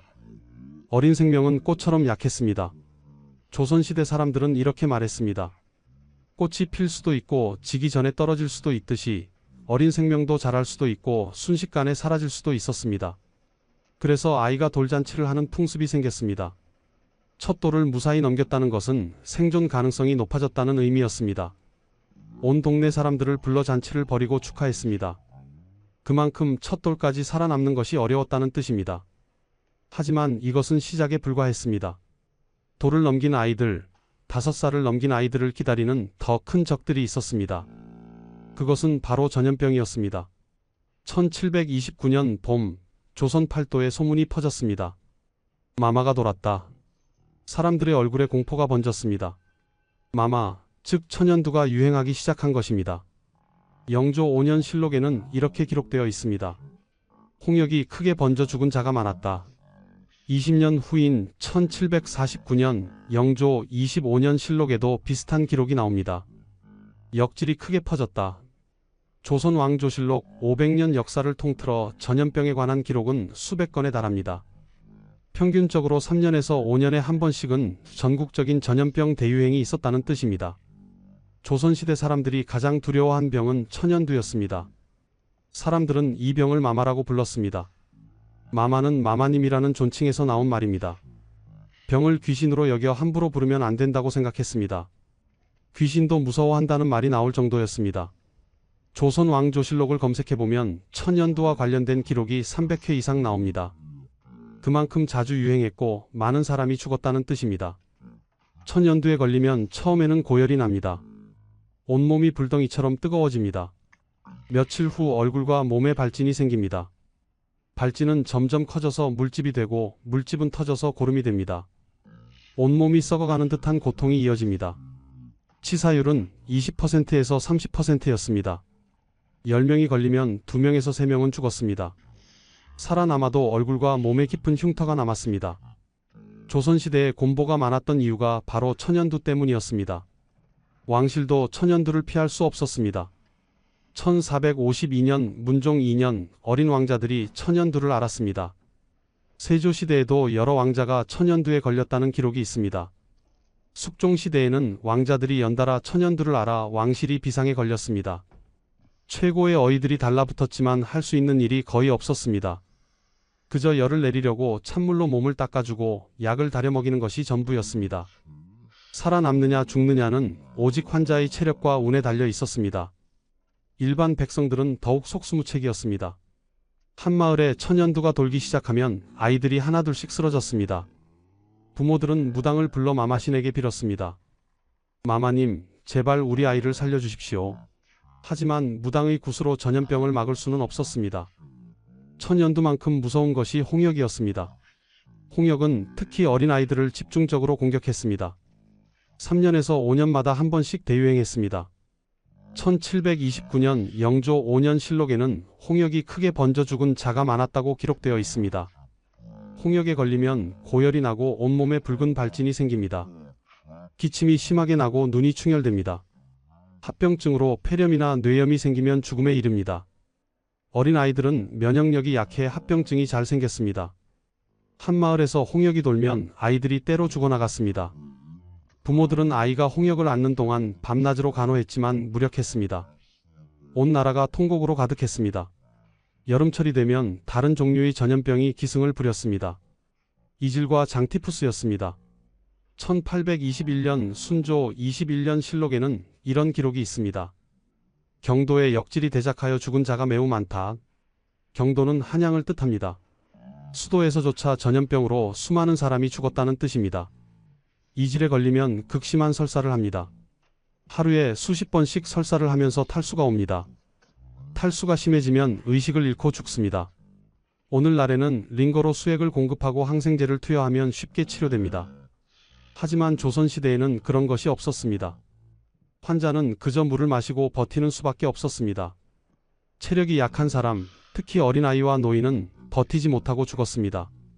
장티푸스도 여름철 불청객이었습니다. 오염된 물이나 음식을 통해 전염되었습니다. 고열이 계속되고 온몸에 장미색 발진이 생깁니다. 심하면 장에 구멍이 뚫려 복막염이 생기고 죽습니다. 한양의 청계천은 빨래터이자 식수원이었습니다. 상류에서 빨래를 하면 비누물이 하류로 흘러갔습니다. 하류 사람들은 그 물을 마셨습니다. 위생관념이 없던 시대였습니다. 사람들은 왜 병이 나는지도 몰랐습니다. 그저 귀신이 붙었다, 운이 나빠서라고 생각했습니다. 학질이라는 병도 있었습니다. 오늘날 우리는 이것을 말라리아라고 부릅니다. 모기가 옮기는 병인데 조선시대 사람들은 그 사실을 몰랐습니다. 학질에 걸리면 하루 걸러 한 번씩 고열과 오한이 반복됩니다. 몸이 덜덜 떨리다가 갑자기 불덩이처럼 뜨거워집니다. 이것이 몇 달씩 계속되면 환자는 기력을 잃고 죽습니다. 조선 왕조실록을 보면 여러 왕이 학질을 앓았다는 기록이 나옵니다. 왕도 모기를 피할 수 없었던 것입니다. 궁궐에도 모기가 들끓었고 왕도 모기에 물렸고 왕도 말라리아에 걸렸습니다. 1613년 허준이 동의보감을 완성했습니다. 이 책에는 수많은 병의 증상이 자세히 기록되어 있습니다. 천연두, 홍역, 학질, 이질 모두 들어 있습니다. 증상을 관찰하는 능력은 뛰어났습니다. 하지만 치료법은 한계가 명확했습니다. 약초를 다려 먹이고 침을 놓고 뜸을 뜨는 것이 전부였습니다. 근본적인 치료는 불가능했습니다. 세균이라는 개념 자체가 없었습니다. 항생제도 없었고 백신도 없었고 소독이라는 개념도 희미했습니다. 허준도 어떤 명의도 전염병 앞에서는 무력했습니다. 병의 이름은 알아도 고칠 방법이 없었습니다. 오늘날 우리는 어떻습니까? 아기가 태어나면 예방접종을 합니다. BCG, 소아마비, 디프테리아, 백일해, 파상풍, 홍역, 볼거리, 풍진. 한 번의 주사로 평생 병을 예방합니다. 천연두는 1980년 지구상에서 완전히 퇴치되었습니다. 소아마비도 거의 사라졌습니다. 홍역으로 죽는 아이는 극히 드뭅니다. 이질이나 장티푸스에 걸려도 항생제 며칠 먹으면 낫습니다. 말라리아도 치료제가 있습니다. 하지만 조선시대에는 이 모든 것이 없었습니다. 전염병은 그저 받아들여야 하는 운명이었습니다. 신분과 부귀가 무슨 소용이었겠습니까? 전염병 앞에서 모두가 평등했습니다. 왕도, 양반도, 평민도 모두 같은 고통을 겪었고 같은 확률로 죽었습니다. 하지만 전염병만이 조선 사람들을 위협한 것은 아니었습니다. 더욱 무서운 적이 기다리고 있었습니다. 그것은 바로 굶주림이었습니다. 1670년 겨울 조선 팔도에 이상한 기운이 감돌았습니다. 가을 추수가 형편없었습니다. 봄부터 비가 오지 않았고 여름 내내 가뭄이 계속되었습니다. 논밭은 갈라졌고 곡식은 말라 죽었습니다. 백성들의 얼굴에 걱정이 가득했습니다. 올 겨울을 어떻게 넘기나? 그리고 1671년이 되었습니다. 현종 12년 실록에는 이렇게 기록되어 있습니다. 백성이 굶어 죽은 자가 해마다 수십만에 이른다. 경신대기근이 시작된 것입니다. 이것은 조선 역사상 가장 참혹한 대기근 중 하나였습니다. 곡식이 떨어지자 백성들은 풀뿌리를 캐 먹었습니다. 나무 껍질을 벗겨 삶아 먹었습니다. 조선 왕조실록에는 초근 목피로 연명한다는 표현이 자주 나옵니다. 초근은 풀뿌리 목피는 나무 껍질을 뜻합니다. 사람이 먹을 수 있는 것은 다 먹어치웠습니다. 산에 가서 도토리를 줍고 솔잎을 따고 칡뿌리를 캤습니다. 하지만 이것만으로는 배를 채울 수 없었습니다. 영양가도 거의 없었습니다. 사람들은 서서히 굶어 죽어갔습니다. 처음에는 어린아이들이 죽었습니다. 그 다음은 노인들이었습니다. 마지막에는 장년층도 버티지 못하고 쓰러졌습니다. 실록에는 더욱 충격적인 기록도 나옵니다. 사람이 사람을 잡아먹었다. 식인이 발생했다는 뜻입니다. 굶주림이 극에 달하면 사람은 이성을 잃습니다. 죽은 사람의 시체를 먹고 심지어 살아있는 사람을 죽여먹는 일까지 벌어졌습니다. 사람이 사람답게 살 수 없는 지옥이 펼쳐진 것입니다. 현종은 구휼에 나섰습니다. 나라의 곡식 창고를 열어 백성들에게 나눠주라고 명령했습니다. 하지만 나라 전체가 흉년이었으니 창고에도 곡식이 부족했습니다. 구휼미를 받은 사람은 살았지만 받지 못한 사람은 죽었습니다. 길에는 시체가 즐비했습니다. 현종실록에는 길에 아사한 시체가 가득하다는 기록이 반복됩니다. 경신대기근은 2년 동안 계속되었습니다. 학자들은 이 기간 동안 수십만 명이 굶어 죽었을 것으로 추정합니다. 정확한 숫자는 알 수 없지만 조선 인구의 상당 비율이 사망했을 것입니다. 25년 후인 1695년 또다시 대기근이 찾아왔습니다. 을병대기근입니다. 숙종 21년과 22년에 걸쳐 전국이 흉년에 시달렸습니다. 숙종실록에는 이렇게 기록되어 있습니다. 길에 굶어 죽은 시체가 즐비하다. 경신대기근의 참상이 다시 반복된 것입니다. 백성들은 또다시 풀뿌리와 나무 껍질을 먹었습니다. 또다시 수십만 명이 굶어 죽었습니다. 숙종은 왕실의 경비를 줄이고 구휼에 나섰지만 역부족이었습니다. 나라 전체가 가난했고 곡식이 없었고 할 수 있는 일이 거의 없었습니다. 살아남은 사람이 죽은 사람을 부러워했습니다. 굶주림의 고통이 죽음보다 더 견디기 힘들었다는 뜻입니다.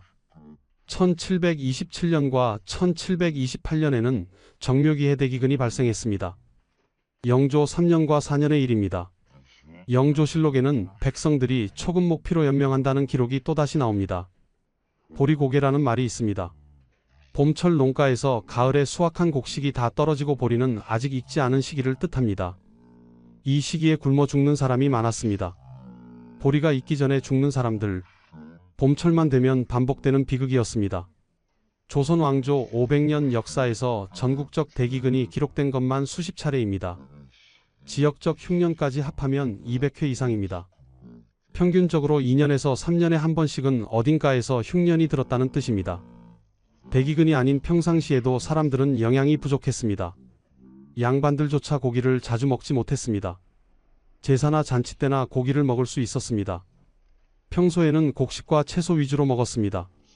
단백질이 부족했고 지방이 부족했고 비타민이 부족했습니다. 평민들은 더 심각했습니다. 쌀밥은 명절 때나 먹을 수 있었습니다. 평소에는 보리밥, 조밥, 피밥을 먹었습니다. 반찬도 변변치 않았습니다.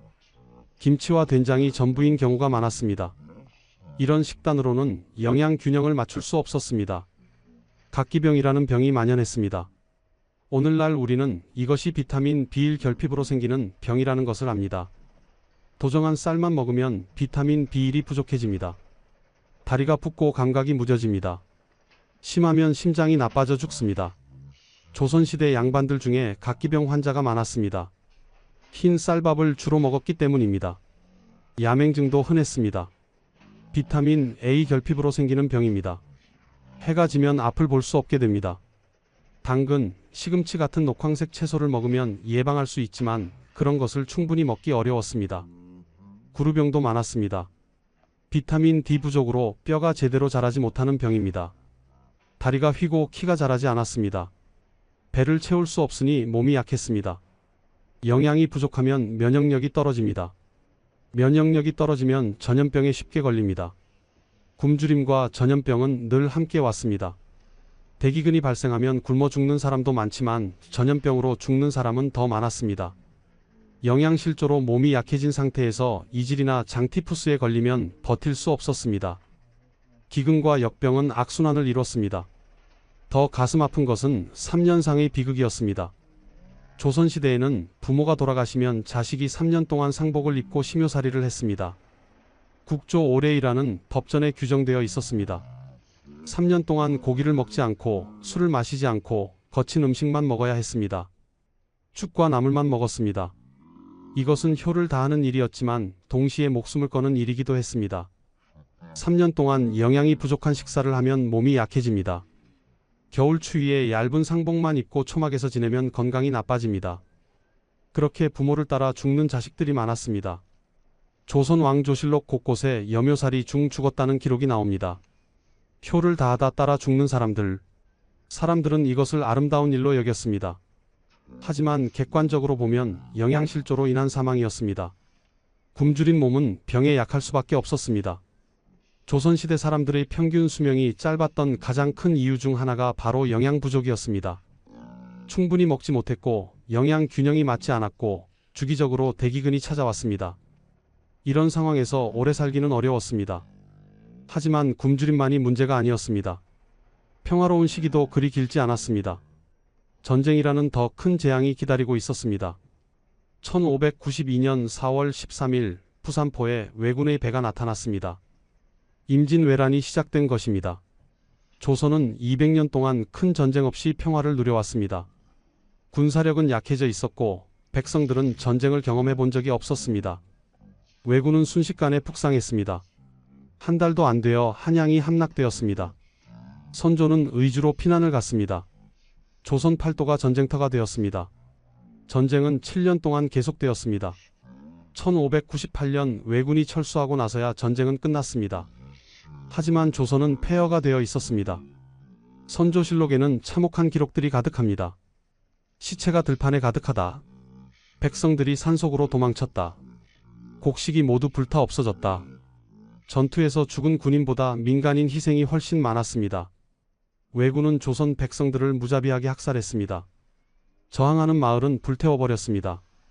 남자는 죽이고 여자는 끌고 갔습니다. 아이들도 살려두지 않았습니다. 백성들은 산속으로 숨었습니다.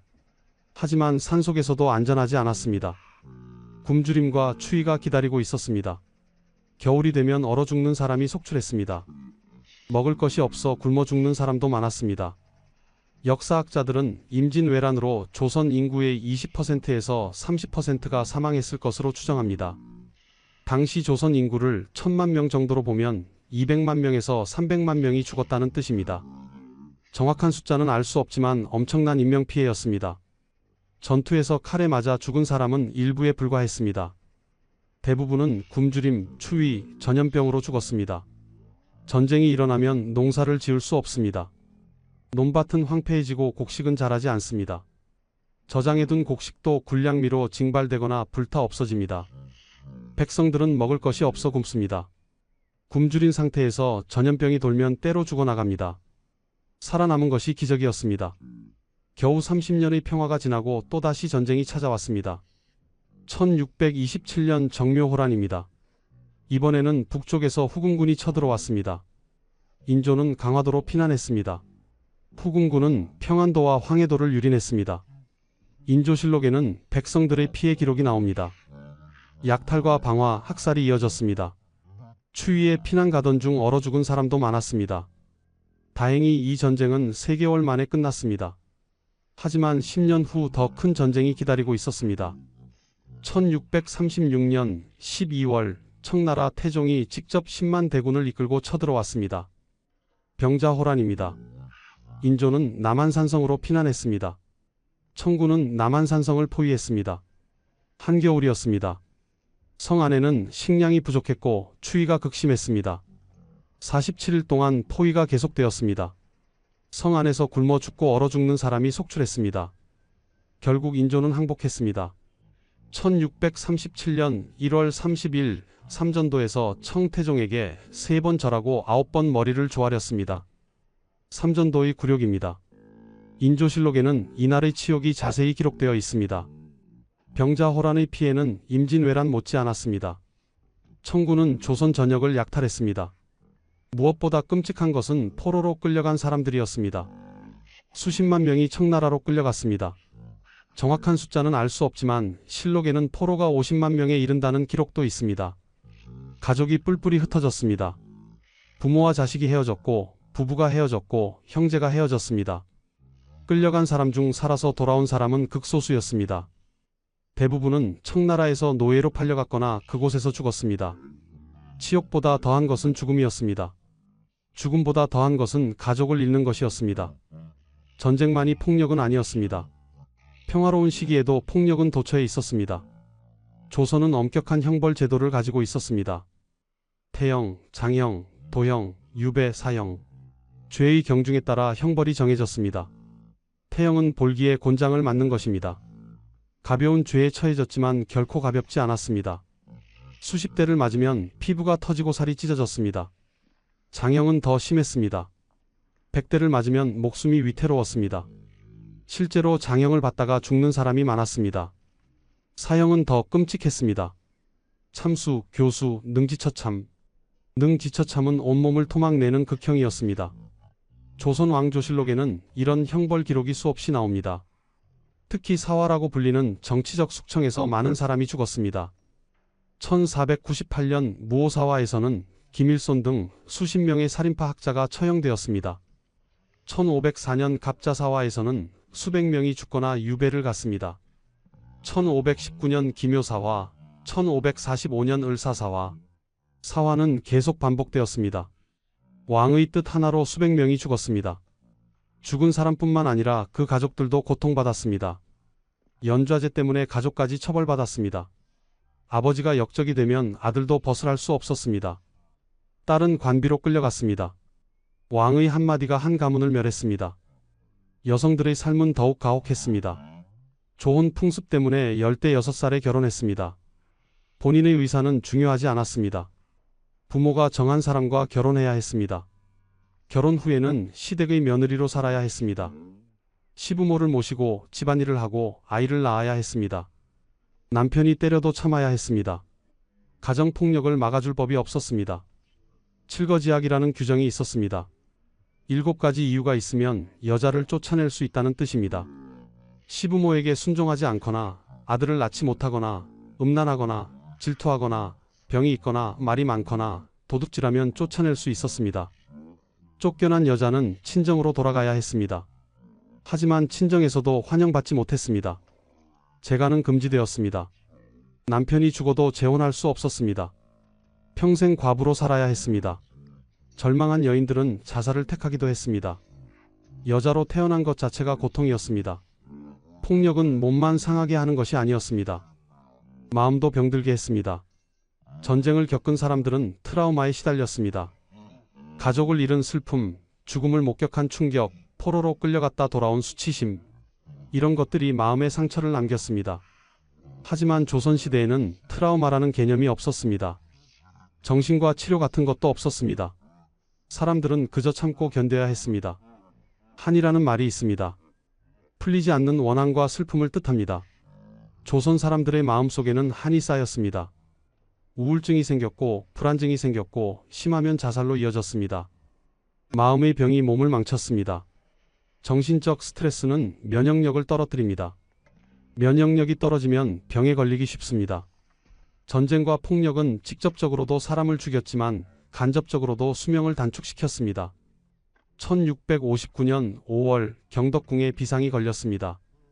효종의 등에 종기가 났습니다. 종기는 오늘날 우리가 종양이나 농양이라고 부르는 것입니다. 처음에는 작았지만 점점 커졌습니다. 어이들이 달라붙었습니다. 침을 놓고 뜸을 뜨고 약을 다려 바쳤습니다. 하지만 종기는 낫지 않고 오히려 악화되었습니다. 감염이 퍼진 것입니다. 고열이 나고 의식이 흐려졌습니다. 5월 4일 효종은 41세의 나이로 승하했습니다. 효종실록에는 이 과정이 자세히 기록되어 있습니다. 최고의 어이들이 최선을 다했지만 왕을 살릴 수 없었습니다. 침과 뜸으로 종기를 치료하려 했으나 감염이 악화되어 결국 승하하셨다. 항생제가 있었다면 효종은 죽지 않았을 것입니다. 페니실린 한 방이면 감염을 막을 수 있었을 것입니다. 하지만 1659년에는 항생제가 없었습니다. 항생제가 발견된 것은 1928년입니다. 거의 300년 후의 일입니다. 효종뿐만 아니었습니다. 1724년 경종도 비슷하게 죽었습니다. 경종실록에는 게장을 먹은 후 갑자기 병이 악화되었다고 기록되어 있습니다. 식중독이었을 가능성이 높습니다. 37세의 젊은 나이였지만 며칠 만에 급사했습니다. 원인도 제대로 파악하지 못했고 치료도 할 수 없었습니다. 1834년 순조도 원인 모를 고열로 사망했습니다. 45세였습니다. 여러 어이가 약을 올렸지만 소용이 없었습니다. 순조실록에는 열이 내리지 않고 결국 승하하셨다고 기록되어 있습니다. 왕도 평민처럼 죽었습니다. 1613년 허준이 동의보감을 완성했습니다. 이 책은 조선 의학의 정수였습니다. 당시로서는 세계적 수준의 의학서였습니다. 수많은 병의 증상이 자세히 기록되어 있습니다. 증상을 관찰하고 분류하는 능력은 매우 뛰어났습니다. 맥을 짚어 병을 진단하는 기술도 정교했습니다. 하지만 근본적인 치료는 불가능했습니다. 동의보감에 나오는 치료법은 대부분 약초를 다려 먹이거나 침을 놓거나 뜸을 뜨는 것이었습니다. 이런 방법들은 증상을 완화하는 데는 도움이 될 수 있었지만 병을 근본적으로 고치지는 못했습니다. 병의 이름은 알아도 고칠 방법이 없었습니다. 조선시대 의학의 가장 큰 한계는 세균이라는 개념이 없었다는 것입니다. 현미경이 없었으니 세균을 볼 수 없었습니다. 세균을 모르니 감염이라는 개념도 제대로 이해하지 못했습니다. 소독이라는 개념도 희미했습니다. 침을 놓을 때 침을 소독하지 않았습니다. 수술 도구도 소독하지 않았습니다. 그저 물로 씻는 것이 전부였습니다. 그 결과 작은 상처가 큰 문제가 되었습니다. 칼에 베이면 상처가 감염되었습니다. 감염이 퍼지면 폐혈증이 생겼습니다. 폐혈증이 생기면 죽었습니다. 칼에 베인 상처가 죽음이 되었습니다. 전쟁터에서 부상당한 군인들 중 상당수가 상처 감염으로 죽었습니다. 전투 중에는 안 죽었는데 며칠 후 감염으로 죽는 것입니다. 수술 기술도 매우 제한적이었습니다. 마취제가 없었으니 수술 중 통증이 극심했습니다. 환자는 의식이 있는 상태에서 살을 자르고 뼈를 자르는 고통을 견뎌야 했습니다. 그래서 대부분의 수술은 불가능했습니다. 배를 여는 수술은 상상조차 할 수 없었습니다. 맹장염에 걸리면 죽었습니다. 충수가 터지면 복막염이 생겨 며칠 안에 죽었습니다. 오늘날에는 간단한 수술로 치료할 수 있는 병입니다. 하지만 조선시대에는 손 쓸 방법이 없었습니다. 탈장도 마찬가지였습니다. 심하면 장이 꼬이고 썩어 죽었습니다. 수술할 기술이 없었으니 그저 지켜볼 수밖에 없었습니다. 만성질환은 더욱 답이 없었습니다. 소갈증이라는 병이 있었습니다. 오늘날 우리는 이것을 당뇨병이라고 부릅니다. 물을 많이 마시고 소변을 자주 보는 증상입니다. 동의보감에도 소갈증이 기록되어 있습니다. 하지만 치료법은 없었습니다. 약초를 다려 먹이는 것이 전부였는데 효과가 거의 없었습니다. 당뇨병이 악화되면 합병증이 생깁니다. 눈이 안 보이고 신장이 망가지고 발이 썩습니다. 결국 죽음에 이릅니다. 중풍이라는 병도 있었습니다. 오늘날의 뇌졸중입니다. 갑자기 쓰러지고 반신이 마비됩니다. 동의보감에는 중풍의 증상과 치료법이 나옵니다. 침을 놓고 약을 먹이라고 되어 있습니다. 하지만 뇌졸중은 뇌혈관이 막히거나 터지는 병입니다. 침과 약초로는 근본적인 치료가 불가능합니다. 폐병이라는 병도 두려움의 대상이었습니다. 오늘날의 결핵입니다. 기침을 하고 피를 토합니다. 몸이 점점 말라갑니다. 전염성이 강해서 한 가족이 모두 걸리는 경우가 많았습니다. 동의보감에는 폐병 환자를 격리하라고 되어 있습니다. 전염된다는 것을 경험적으로 알고 있었던 것입니다. 하지만 치료법은 없었습니다. 그저 영양을 공급하고 안정을 취하게 하는 것이 전부였습니다. 대부분의 폐병 환자는 몇 년 안에 죽었습니다. 악창이라는 것도 있었습니다. 온몸에 종기와 궤양이 생기는 병입니다. 오늘날 우리는 이것 중 일부가 암이었을 것으로 추정합니다.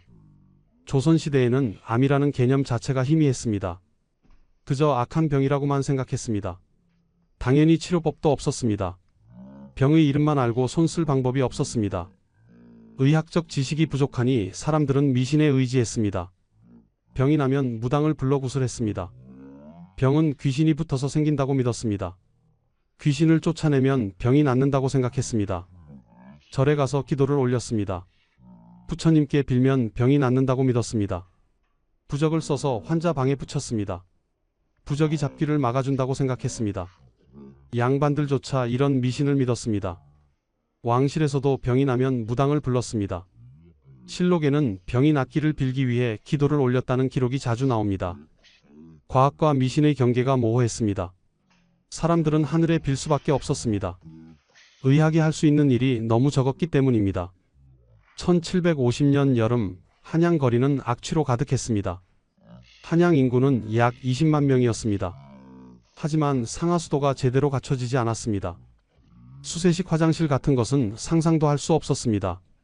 사람들은 뒷간에서 볼일을 봤습니다. 뒷간은 집 뒤편에 있는 구덩이였습니다. 구덩이에 배설물이 쌓이면 냄새가 진동했습니다. 일정 기간이 지나면 판에서 거름으로 사용했습니다. 하지만 그 과정에서 주변이 오염되었습니다. 오물이 빗물에 씻겨 시내로 흘러들어갔습니다. 청계천은 한양의 중심을 흐르는 개울이었습니다. 상류에서는 빨래를 했습니다. 중류에서는 말을 씻겼습니다. 하류에는 오물이 흘러들었습니다. 그런데 사람들은 청계천 물을 마셨습니다. 깨끗해 보이는 상류 물을 식수로 사용했습니다. 하지만 상류라고 해도 완전히 깨끗하지 않았습니다. 상류 위쪽에도 사람이 살았고 오물이 흘러들었습니다. 더러움과 질병이 함께 흘렀습니다. 오염된 물을 마시면 이질과 장티푸스에 걸렸습니다. 특히 여름철에 심했습니다. 더운 날씨에 세균이 빠르게 번식했습니다. 오염된 물을 마신 사람들이 집단으로 설사를 했습니다. 설사가 심하면 탈수로 죽었습니다. 조선 왕조실록에는 여름에 역질이 돌아 많은 사람이 죽었다는 기록이 반복됩니다. 역질은 전염병을 뜻하는 말인데 대부분 수인성 전염병이었습니다. 물로 끓여 마시면 세균이 죽어 안전합니다. 하지만 조선시대 사람들은 물을 끓여 마시는 습관이 약했습니다. 차를 마실 때는 끓였지만 평상시에는 그냥 마시는 경우가 많았습니다. 마시는 물이 독이 되었습니다. 주거 환경도 열악했습니다. 대부분의 백성은 초가집에서 살았습니다. 지붕은 지프로이었고 벽은 흙으로 발랐습니다. 비가 오면 물이 샜습니다. 습기가 차면 곰팡이가 폈습니다. 곰팡이는 호흡기 질환을 일으켰습니다. 기침이 나고 숨이 가빴습니다. 겨울에는 추웠습니다. 초가집은 단열이 안 되었습니다. 벽 틈으로 바람이 들어왔습니다. 온도를 떼도 방 한쪽만 따뜻했습니다. 아궁이 가까운 쪽은 뜨거웠지만 먼 쪽은 추웠습니다. 추위에 얼어 죽는 사람이 많았습니다. 특히 노인과 어린아이가 위험했습니다. 실록에는 한파로 얼어 죽은 자가 많다는 기록이 자주 나옵니다. 여름에는 더위가 문제였습니다. 초가집 안은 찜통 같았습니다. 환기가 안 되어 열기가 빠져나가지 않았습니다. 사람들은 열사병에 걸렸습니다. 탈수가 오고 의식을 잃고 죽었습니다. 기와집에 사는 양반들은 사정이 조금 나았습니다. 하지만 기와집도 현대적 기준으로 보면 열악했습니다. 환기가 잘 안 되었습니다. 창문이 작고 적었기 때문입니다. 공기가 통하지 않으니 실내 공기가 나빴습니다. 특히 겨울에 온도를 떼면 일산화탄소가 발생했습니다. 환기를 제대로 하지 않으면 일산화탄소 중독에 걸렸습니다. 두통이 나고 어지럽고 심하면 죽었습니다. 집이 병을 키웠습니다. 해충도 큰 문제였습니다. 이 벼룩 모기가 집 안에 들끓었습니다. 이는 머리카락과 옷 속에 살았습니다. 피를 빨아먹고 가려움을 일으켰습니다. 발진 티푸스를 옮기기도 했습니다. 벼룩도 피를 빨았습니다. 패스트를 옮길 수 있었습니다. 다행히 조선에서는 패스트 대유행이 없었지만 벼룩으로 인한 불편은 컸습니다. 모기는 말라리아를 옮겼습니다. 조선시대에는 모기가 병을 옮긴다는 사실을 몰랐습니다. 그저 모기가 성가시다고만 생각했습니다. 모기장을 치고 잤지만 완벽하게 막을 수는 없었습니다. 여름밤이면 모기 때문에 잠을 이루지 못했습니다. 모기에 물려 말라리아에 걸리는 사람이 많았습니다. 벌레가 사람을 죽였습니다. 기생충도 흔했습니다. 회충, 요충, 촌충, 뱃속에 기생하며 영양분을 빼앗아 갔습니다. 사람들은 기생충이 뱃속에 있다는 것을 알고 있었습니다. 가끔 대변으로 배출되는 것을 보았기 때문입니다. 하지만 구충제가 없었습니다. 마늘이나 쑥을 먹으면 기생충이 나온다고 믿었지만 효과는 제한적이었습니다. 기생충에 감염된 사람은 영양 상태가 나빴습니다. 아무리 먹어도 살이 찌지 않았습니다. 빈혈이 생기고 기력이 떨어졌습니다. 어린아이의 경우 성장이 더뎠습니다. 역사학자들은 조선시대 사람들의 대다수가 기생충에 감염되어 있었을 것으로 추정합니다. 청결 유지도 어려웠습니다. 목욕을 자주 할 수 없었습니다. 물을 데우려면 땔감이 필요했는데 가난한 백성들에게는 땔감도 귀했습니다. 한 달에 한 번 목욕하면 다행이었습니다. 몇 달씩 목욕하지 못하는 경우도 많았습니다. 몸에서 냄새가 났고 때가 꼈습니다. 피부병이 생겼습니다. 빨래도 자주 하기 어려웠습니다. 비누가 없었으니 물로만 빨았습니다. 물로만 빨아서는 때가 잘 지워지지 않았습니다. 옷이 더러워지고 냄새가 났습니다. 이와 벼룩이 옷 속에 살았습니다. 청결은 사치였습니다. 깨끗하게 사는 것은 부자나 양반의 특권이었습니다. 일반 백성들에게는 그럴 여유가 없었습니다. 계절의 변화도 생명을 위협했습니다. 여름 더위는 극심했습니다. 에어컨이나 선풍기 같은 것은 없었습니다. 그늘에서 쉬거나 부채질하는 것이 전부였습니다. 햇볕 아래서 일하는 농부들은 열사병에 걸렸습니다. 물을 충분히 마시지 못하면 탈수가 왔습니다. 의식을 잃고 쓰러지면 그대로 죽었습니다. 겨울 추위는 더욱 무자비했습니다. 난방이 불충분했습니다. 가난한 백성들은 땔감을 충분히 구할 수 없었습니다. 밤새 온도를 떼지 못하고 얼어 죽었습니다. 조선 왕조실록에는 한파에 얼어 죽은 백성이 많다는 기록이 매년 겨울마다 나옵니다. 노숙자들은 거리에서 얼어 죽었습니다. 거지나 노인들이 특히 위험했습니다. 겨울 추위에 얼어 죽고 여름 더위에 지쳐 죽었습니다. 일교차도 문제였습니다. 봄과 가을에는 낮과 밤의 기온차가 컸습니다. 낮에는 따뜻하다가 밤에는 급격히 추워졌습니다.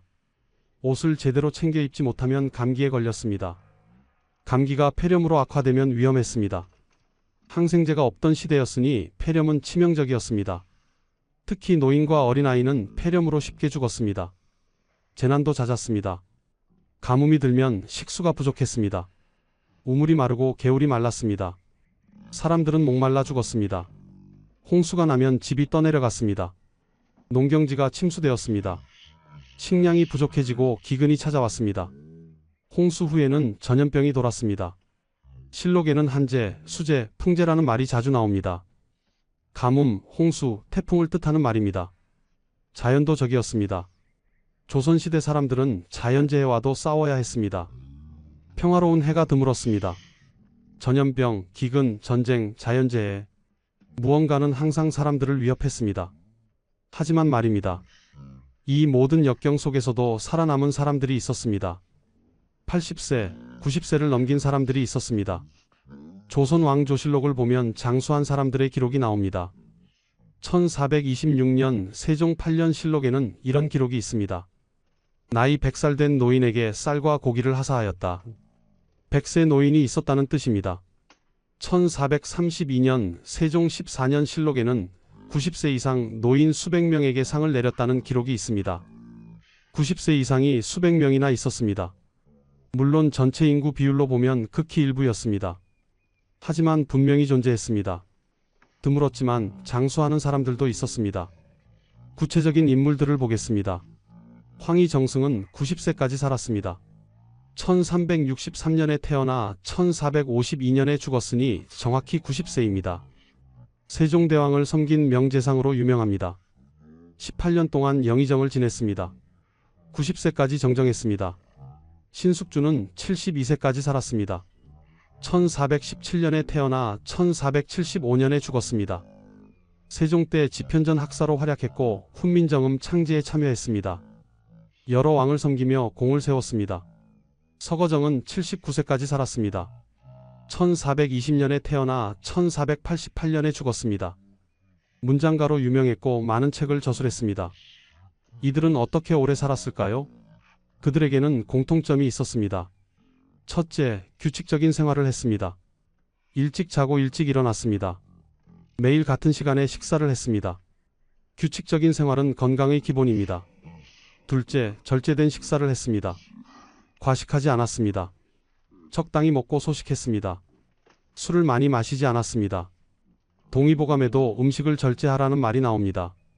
과식과 과음은 수명을 줄입니다. 셋째, 운동을 했습니다. 매일 걸었습니다. 활쏘기를 했습니다. 몸을 움직이는 것이 건강에 좋다는 것을 알고 있었습니다. 넷째, 정신수양을 했습니다. 책을 읽고 시를 지었습니다. 마음을 평온하게 유지했습니다. 스트레스를 관리했습니다. 동의보감에는 마음을 편안히 하라는 말이 나옵니다. 정신적 스트레스는 몸을 해칩니다. 일반 백성들 중에도 장수한 사람들이 있었습니다. 왕이 상을 내린 90세 이상 노인들이 그들입니다. 이들은 어떻게 살았을까요? 대부분 농촌에서 살았습니다. 농사일로 몸을 움직였습니다. 자연스럽게 운동이 되었습니다. 공기가 좋은 시골에서 살았습니다.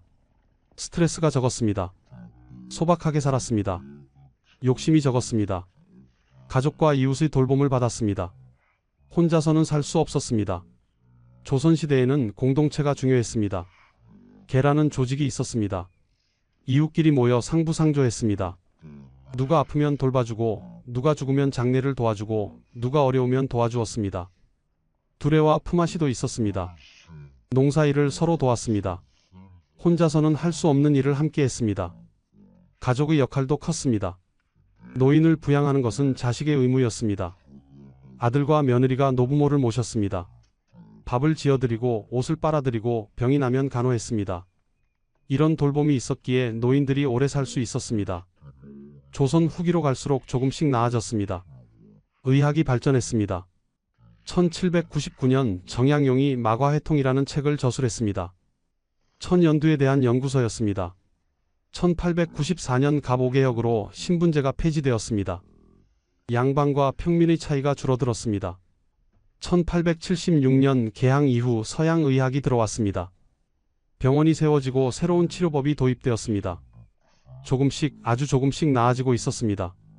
하지만 진정한 변화는 20세기에 와서야 일어났습니다. 1928년 알렉산더 플레밍이 페니실린을 발견했습니다. 최초의 항생제였습니다. 이것은 의학 역사상 가장 위대한 발견 중 하나였습니다. 항생제 덕분에 수억 명의 생명이 구해졌습니다. 감염으로 죽던 사람들이 살 수 있게 되었습니다. 백신도 개발되었습니다. 1796년 에드워드 제너가 천연두 백신을 개발했습니다. 이후 각종 백신이 만들어졌습니다. 홍역, 소아마비, 디프테리아, 백일해, 예방접종 덕분에 전염병이 사라졌습니다. 천연두는 1980년 지구상에서 완전히 퇴치되었습니다. 수천 년 동안 인류를 괴롭혔던 병이 사라진 것입니다. 소아마비도 거의 사라졌습니다. 홍역으로 죽는 아이는 극히 드뭅니다. 현대의학의 기적입니다. 오늘날 우리는 어떻습니까? 평균 수명 83세입니다. 조선시대의 2배 이상입니다.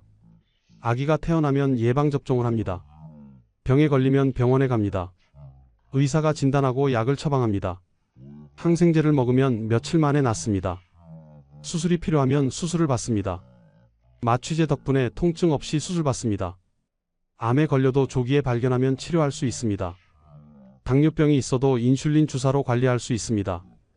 고혈압이 있어도 약으로 조절할 수 있습니다. 깨끗한 물을 마십니다. 상하수도가 완비되어 있습니다. 수세식 화장실을 사용합니다. 난방과 냉방이 됩니다. 겨울에 얼어 죽지 않고 여름에 더워 죽지 않습니다. 우리는 기적의 시대를 살고 있습니다. 숫자로 보겠습니다. 조선시대 평균 수명은 35세에서 40세였습니다. 일제강점기 1920년대에도 평균 수명은 여전히 35세 정도였습니다. 별로 나아지지 않았습니다. 하지만 1960년이 되자 평균 수명이 55세로 늘어났습니다. 20년이 늘어난 것입니다. 의학의 발전, 위생의 개선, 영양상태 개선 덕분이었습니다. 2024년 현재 한국인의 평균 수명은 83세입니다. 60년 만에 28년이 더 늘어났습니다. 조선시대에 비하면 2배 이상입니다. 200년 만에 2배가 된 생명입니다. 조선시대 사람들의 삶을 돌아보면 가슴이 아픕니다. 짧았지만 치열했던 삶들이었습니다. 하루하루가 생존 투쟁이었습니다. 전염병, 기아, 전쟁, 열악한 위생, 의료기술의 한계, 이 모든 것과 싸우며 살았습니다. 그럼에도 그들은 포기하지 않았습니다. 최선을 다해 살았습니다. 자식을 낳고 키웠습니다. 밭을 일구고 곡식을 거뒀습니다. 이웃을 도왔습니다. 글을 읽고 학문을 닦았습니다. 예술을 창조했습니다. 문화를 발전시켰습니다. 35년이라는 짧은 생이었지만 그들은 최선을 다해 살았습니다. 자식을 낳고 키우고 밭을 일구고 이웃을 돕고 하루하루를 살아냈습니다. 지금까지 조선시대 사람들의 짧았던 생명에 관한 이야기였습니다. 오늘날 우리가 누리는 평균 수명 83세는 당연한 것이 아닙니다. 수많은 희생과 발전의 결과입니다. 페니실린을 발견한 과학자들, 백신을 개발한 의사들, 상하수도를 건설한 기술자들, 이 모든 사람의 노력 덕분입니다. 병원에 가면 치료받을 수 있고 아픈 아이에게 약을 먹일 수 있고 백신 한 번으로 전염병을 예방할 수 있는 이 시대는 기적입니다. 당연하게 여기지 말아야 합니다. 이 이야기가 여러분께 지금을 감사히 여기는 마음을 드리길 바랍니다. 건강하게 오래 사시길 바랍니다. 구독과 좋아요 부탁드립니다. 건강하세요.